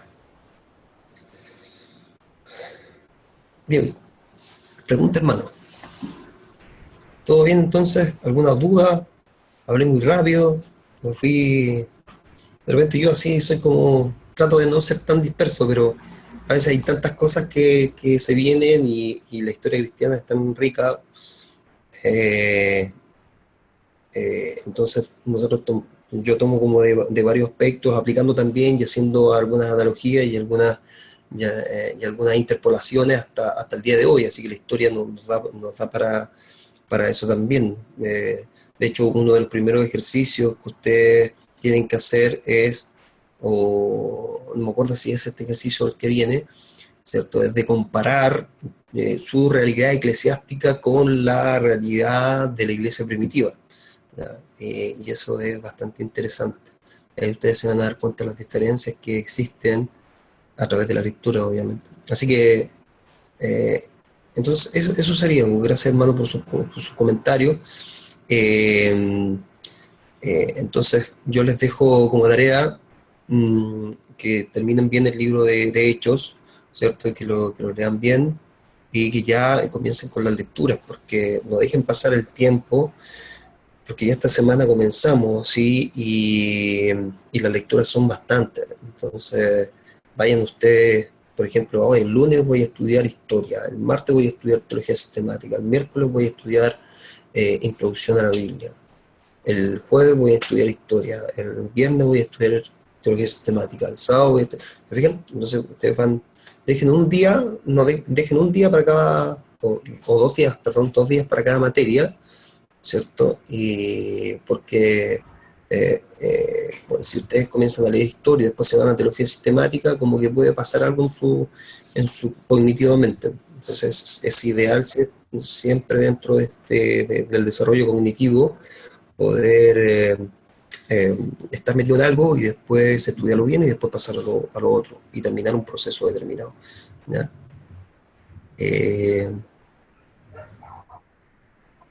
Bueno, hermano, muchas gracias. Gracias por su comentario. Me da aliento siempre un profe si te dice que estuvo interesante, uno se siente realizado. Así que gracias por eso, hermano. Y bueno, voy a sacar esto para verles las caras, darle ánimo a cada uno de ustedes. Hay algunos que están por ahí al sur, hay otros que están en Panamá. El Panamá a esta hora son las 11, 12, 1 de la mañana, parece Gregorio ahí está. ¿Ah? ¿Son las 9? Ah, tienen 2 horas menos, parece. Qué bueno. Así no se te hace tan tarde. ¿Ya? Hay otros alumnos de México, hay otros bueno, hay un hermano de Venezuela, me parece que alguien no sé si hay otro extranjero ahora acá, porque se matricularon como 4 extranjeros más o menos, ahí que están un poquito más lejos, ¿no? ¿Ya? Pero Dios los bendiga, hermanos. No sé si tienen alguna pregunta de Argentina, José Luis. Allá Argentina. Che, saludos, Che. El 25 voy a Buenos Aires, ando por allá, por Buenos Aires. Lo que pasa es que mi esposa es argentina, es bonaerense, y vamos a andar por Pilar, vamos a andar ahí a ver a la familia de mi esposa. Vamos a ir a pasar calor allá a Buenos Aires. Acá en Viña es otra cosa. Mi esposa hace 15 años estaba en Chile. Hace 15 años nosotros nos casamos y me la traje para acá. Y acá vive, bueno, ya está acostumbrada, aclimatada. Entonces cuando va para allá ya se sofoca, po. Los argentinos están acostumbrados a ese calor sofocante. Bueno, allá Gregorio también debe sentir ese calor en Panamá, sofocante, y también ¿cómo se llama esto? Lo que más dificulta, o a mí por lo menos lo que más me dificulta es el tema de la humedad, ¿ya? Porque todo el día ando así como con ganas de puro ¿ya? Así que bueno, bienvenidos de Argentina, de Panamá, de México, ya, bienvenidos a este diplomado, y un abrazo a distancia, que Dios los bendiga, y los voy a invitar a que podamos orar. Dice Adrián de Curicó, ciudad de las tortas. Obvio, sí, pues, ciudad de las tortas, allá en Curicó, Coronel, Puerto Minero. ¿Ah? El trabajo, me pregunta ahí Sandra, ¿ya? Y poniéndose más seria la Sandra, cuando el trabajo. El trabajo es de aquí a como 3 semanas más o menos, porque ya llevamos como casi una semana, ¿ya? y ahí ustedes pueden ver en la plataforma, como les dije, las fechas. Si tienen dudas, me preguntan, pero las fechas están en el aula virtual y ahí les puedo orientar más en eso. Pero por lo que yo recuerdo, la primera actividad es en un mes, a ver, como 25 días más o menos. Así que, pero no se relajen, porque hay harto que leer. Entonces, o sea, no es ni tanto tampoco, pero yo sé que hay algunos de ustedes están recién comenzando a retomar los estudios, entonces les va a costar bastante este tema, pero ustedes tienen que ahí darse las fuerzas para leer. Es como el cerebro es como un engranaje, entonces este engranaje quizás por mucho tiempo no estudió, entonces va a empezar ahí, está quizás un poco apolillado, está un poco ahí oxidado, pero después va a empezar a correr más rápido, y eso es importante que ustedes puedan ir. Ustedes saben que la mente también es como hacer ejercicio. La medida que más leemos, más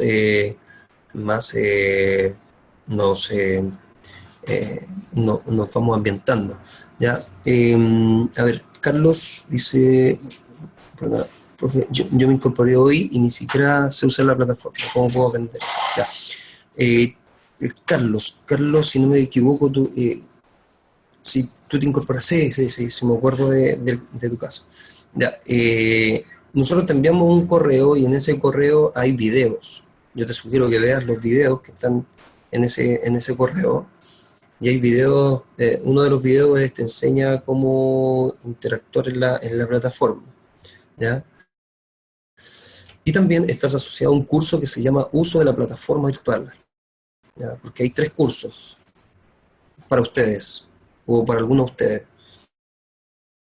ustedes, o la mayoría. Historia del Cristianismo, que es Teología Sistemática 1 con el pastor Caleb Fernández, y la Introducción la Biblia con el pastor Amos Cavalcanti, ¿ya? Y sobre ese tienes el curso de uso de la plataforma, y tú, si te introduces a eso, ahí te enseña paso a paso cómo interactuar en las actividades. Ahora, Carlos, si tú ves ese material y si sigues teniendo dudas, nos juntamos un día y vemos el tema de la plataforma, y yo te enseño que son 3 herramientas como que vamos a utilizar más, cómo participar en un foro, cómo enviar una tarea, cómo interactuar con el profesor, ¿ya? Así que en ese sentido no te desesperes ahí, y ve el material que te enviamos y me dices si tienes alguna duda, y nos juntamos un día y hacemos yo te hago una breve inducción de la plataforma, ¿vale?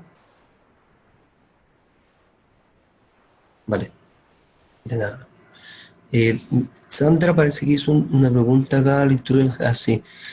¿La lectura está en la plataforma? Sí, están todas las plataformas, todas las lecturas están en PDF, ¿ya? A ver si me da unos segundos.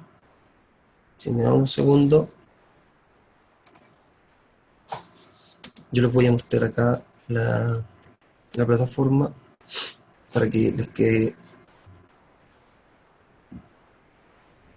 A ver, voy a empezar de acá.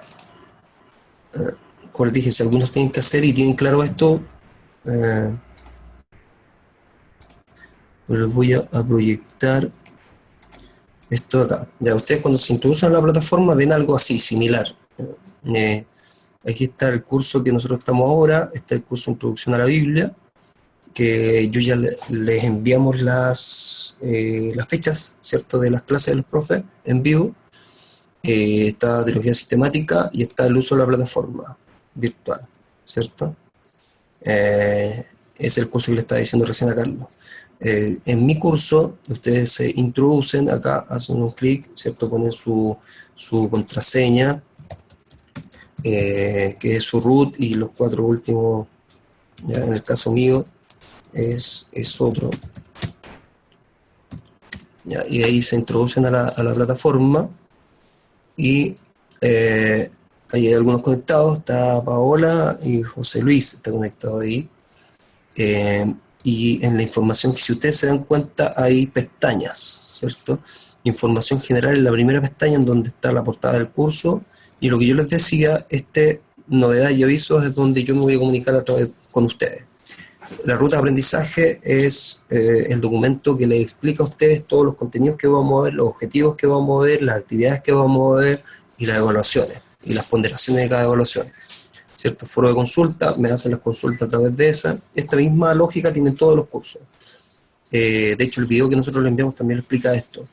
La biblioteca virtual es un link a una biblioteca que tiene unos 400, 500 libros. Cada semana vamos comprando libros en Amazon, ¿cierto? No cada semana, cada mes. Vamos comprando algunos libros y los vamos transformando en PDF y los subimos ahí.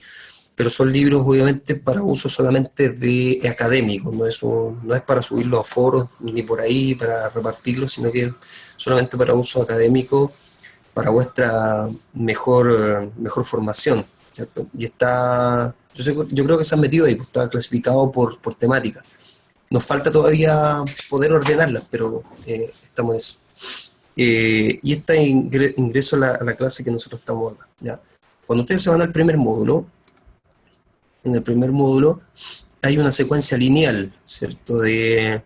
Una secuencia lineal de aprendizaje. Entonces ustedes tienen que ir desde la parte superior a la inferior.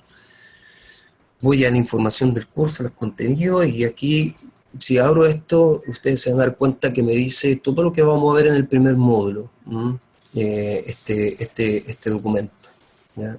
No sé si se les ve ahí, pero este documento, ¿ya? El documento que está, los objetivos, están los contenidos que vamos a ver, los objetivos, y están las lecturas que son obligatorias. Y estas lecturas, como preguntaba ahora Marcela Pérez, y ahí está la evaluación. Estas lecturas, ustedes siguen hacia abajo, ¿cierto? Y están acá, material de la clase virtual. Bueno, acá ustedes van a encontrar la clase de hoy, la clase de hoy, o la presentación que vimos hoy día, y algunas cronologías que les van a servir a ustedes para ubicarse temporalmente lo que vimos hoy día, ¿ya? Y si siguen más abajo, aquí se encuentra con un título que dice secuencia de actividades. Y dice, 13 de febrero. Hasta el 13 de febrero yo tengo para hacer toda esta secuencia de actividades que está acá. ¿Y cuál es? Instrucción de la actividad. ¿Qué es lo que hago? Abro el archivo de instrucción de la actividad que me va a guiar paso a paso qué es lo que yo tengo que hacer en estas 3 semanas. Y me dicen, mire, el primero es una actividad acercándonos al contexto histórico-cultural, y la primera actividad ustedes tienen que hacer esto. En primer lugar, leer la lectura. En segundo lugar, revisa la rúbrica de evaluación. En tercer lugar, a partir de la lectura selecciona un tema que te llamó la atención desde tu interés y aplica los contextos históricos, etc. Y ahí ustedes van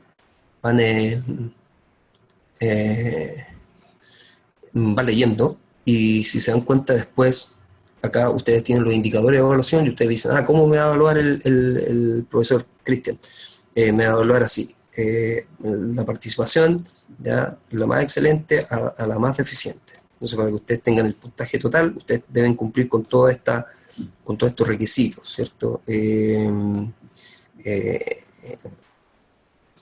Principalmente incluir libros, lo que nosotros hablábamos en la primera clase. Siempre un ensayo, incluyan bibliografía, incluyan fuentes. No incluyan Wikipedia, por favor. Tienen que incluir fuentes serias. Wikipedia no es una fuente seria, ¿sí? Pero eso lo vamos a ir aprendiendo a la medida que vayamos avanzando. Entonces ustedes, ya tienen claras las instrucciones, tienen claro cómo le van a evaluar, y después van acá, la lectura obligatoria. Entonces, ¿qué es lo que tengo que leer en estas 3 semanas? Está todo ahí, en lectura obligatoria. ¿Ya? Lo primero, historicidad, los evangelios, porque aquí le va a hablar algo de lo que nosotros hablamos hoy día también, ¿verdad? Y vamos pasando por diferentes autores. A mí siempre me gusta variar autores, ¿ya? Nunca me quedo con uno. Hay algunos cursos de historia del cristianismo que te pasan un libro, y en ese libro tú vas por todo el libro y haces las actividades. No, a mí no me gusta eso, me gusta variar los autores y hacer como un trabajo intelectual un poco más profundo. Y me gusta ir viendo también las visiones de cada uno de los autores de un proceso determinado. Entonces, por eso que hay varias lecturas acá. Ahora, las lecturas, hay algunas lecturas de 4 o de 5 páginas, y hay otras de 20, pero por lo general, semanalmente, hay como 20 páginas que leer.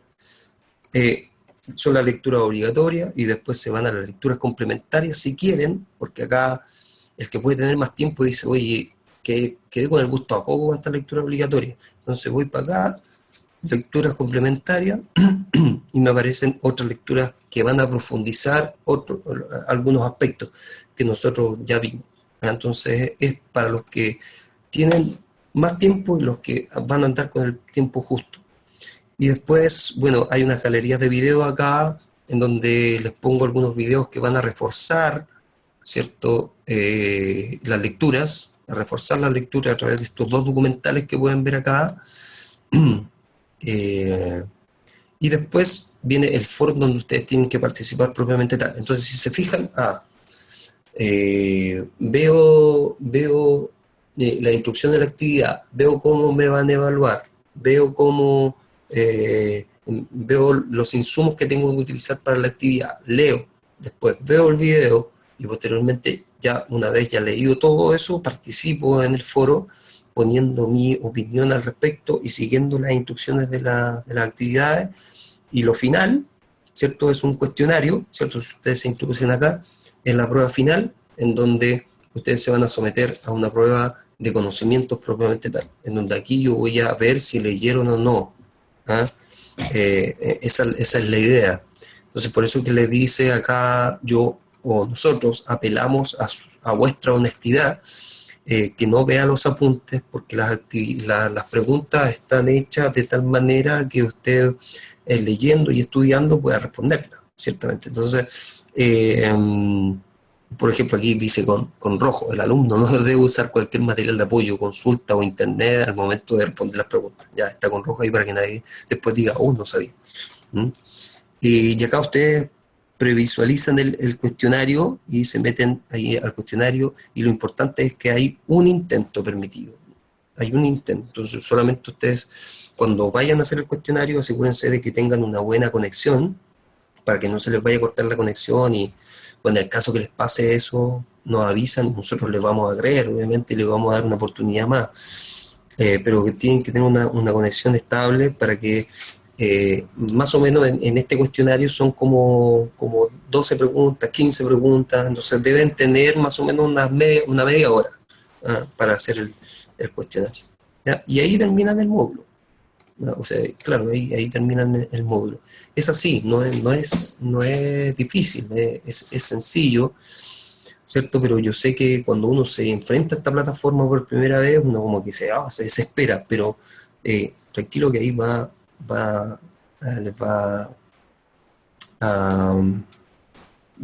a ayudar, ¿cierto? Ir con calma con todo esto. Y José Luis dice, una cronología 2 sale vacía, la voy a ver, ¿ya? Porque capaz que hay un error ahí en el PDF, ¿ya? Después Mora dice, y para el cuestionario también la fecha tope es el 13/2. Sí, miren, en cuanto a los tiempos son flexibles, no son enteramente flexibles, pero son flexibles. Si ustedes se trazan una semana en entregar un informe, no hay problema, o 2 semanas incluso, pero no va a ser la misma nota que los que entregaron el día, ¿se fijan? O sea, va a haber un castigo, digámoslo así, entre comillas, y se premia la responsabilidad también, obviamente, porque es injusto que yo le ponga la misma nota a uno que entregó el día, a otro que entregó 2 semanas después. Entonces va a haber una mayor exigencia en la corrección al que entregue posteriormente. Eso, pero hay una flexibilidad. Pero como siempre les he reiterado, no vayan relajándose, sino que vayan tomando como una disciplina de estudios para que puedan cumplir, Ahora, cuando ustedes se atrasen, avisen al profesor. Es una cuestión también de responsabilidad. Profesor, disculpe, me atrasé en esto como 1 semana o 2 semanas, estoy atrasado, pero deme más tiempo para poder hacerlo, y el profesor no va a tener problema en darle más tiempo. Pero es importante esa comunicación entre profe y estudiante, porque nosotros también vemos la responsabilidad de ustedes, ¿ya? A ver, los PDF se pueden bajar pensando si alguien no está conectado a internet. Sí, puedes bajarlos todos, imprimirlos todos, te los llevas, porque me parece que hay uno o dos hermanos que trabajan en el norte, en faenas, entonces están desconectados un tiempo. Sí, pues, lo que tienen que hacer ustedes es bajar los PDF, imprimirlo o llevarlo en su computador y aprovechar allá los tiempos libres también de poder estudiar, y después llegan acá, se conectan y hacen las actividades. Eso no hay problema. No, a ver, si voy a gracias, el informe es lo mismo. El informe es lo mismo que el cuestionario. No, porque el informe es la actividad, el cuestionario es la prueba final, ¿ya? Hay dos, el informe es un informe escrito que ustedes tienen que subir en Word, ¿ya? Acá en el foro. Y después, incluso aquí va a haber una interacción entre ustedes, porque ustedes tienen que complementar lo que dijo su compañero, destacar. Por eso que uno de los ítems de evaluación es la retroalimentación. Pero no es una retroalimentación decirle a tu compañero, uy, qué bonito que dijiste esto, Dios te bendiga. Eso no, pues, tiene que ser una retroalimentación un poquito más compleja, sabiendo que tú leíste el aporte de tu compañero y le hiciste un aporte. También una crítica constructiva también es muy valorada. No se sientan mal si un compañero les critica constructivamente. Obviamente estamos en un ambiente cristiano, entonces tenemos que, si hay crítica, tiene que ser una crítica constructiva, y eso nos sirve para poder ir creciendo también y aprendiendo de otros compañeros, lo que también llamamos en pedagogía el aprendizaje colaborativo, que es sumamente importante el día de hoy, ¿ya?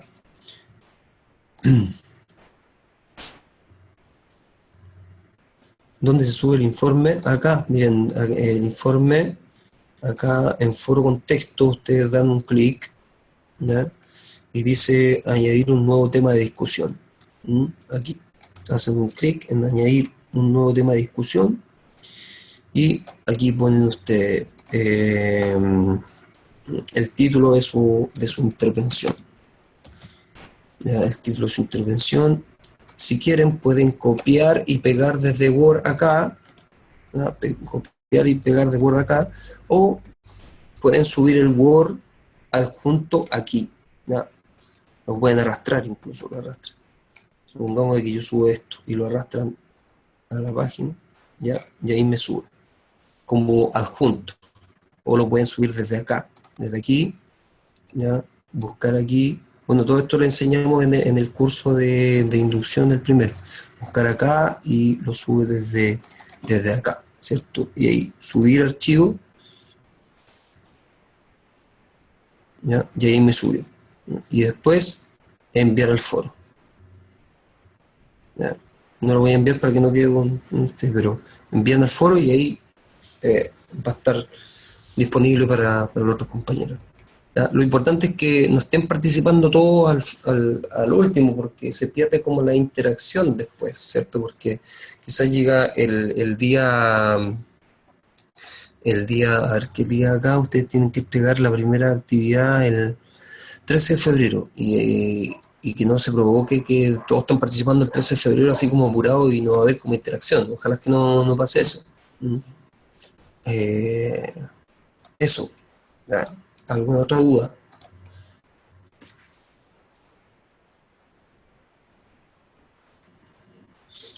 ¿Sí? ¿Todo bien?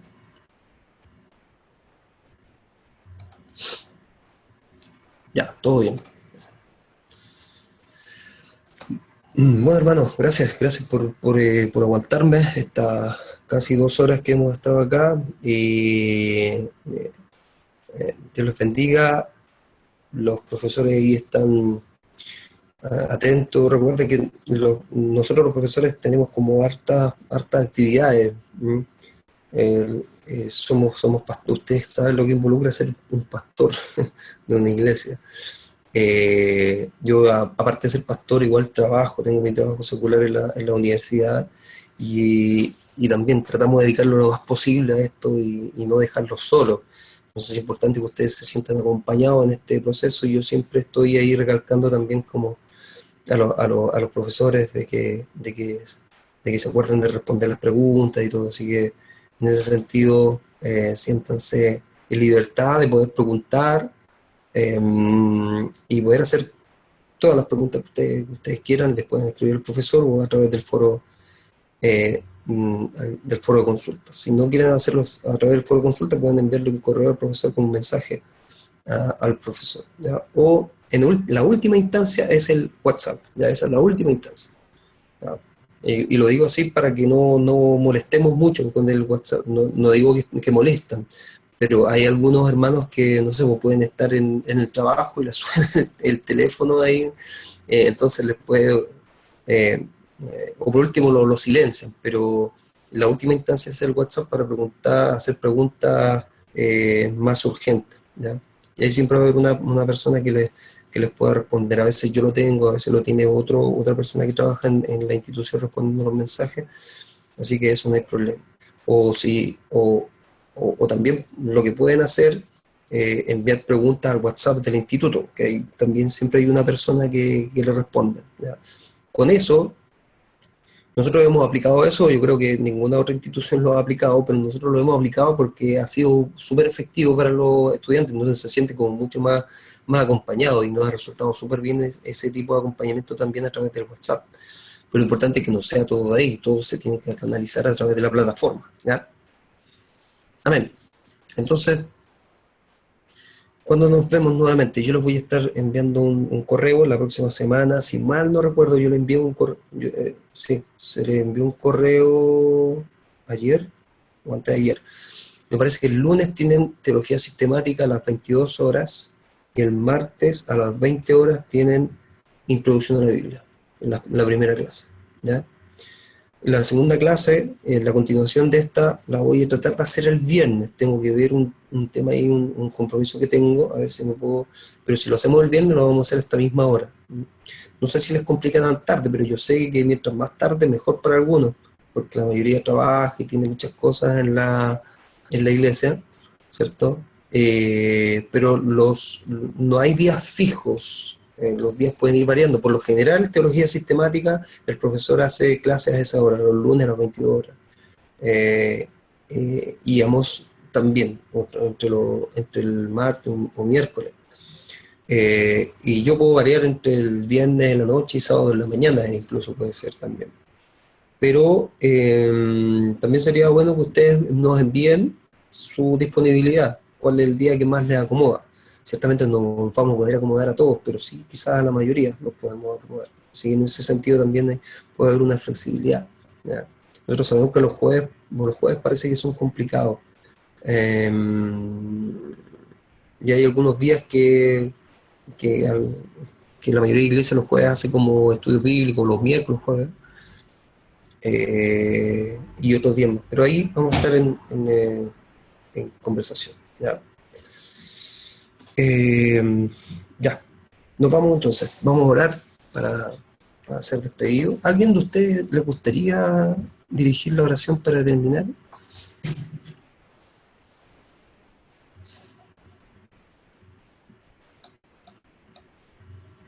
Da uno, por favor. O están todos tímidos, pero cuando le ponen un micrófono, allá. De Rancagua. De Rancagua. Amén. Gracias. Señor, te damos gracias por tu fidelidad, por tu misericordia. Gracias, Señor, porque sabemos que tú nos preparas, nos enseñas, Señor. Y mi oración, Señor, es que los que estamos, Señor, estudiando, todo lo que hagamos sea para tu gloria y que, Señor, todo el conocimiento pueda ser un conocimiento que podamos practicarlo en nuestras iglesias y en nuestras comunidades, Señor. Y en nuestras ciudades, Señor. Y todo sea para tu gloria, Señor. En el nombre del Padre, del Hijo y Espíritu Santo. Amén. Amén. Amén. Amén. Gracias, hermanos. Dios los bendiga. Nos estamos viendo. Bendiciones. Chau.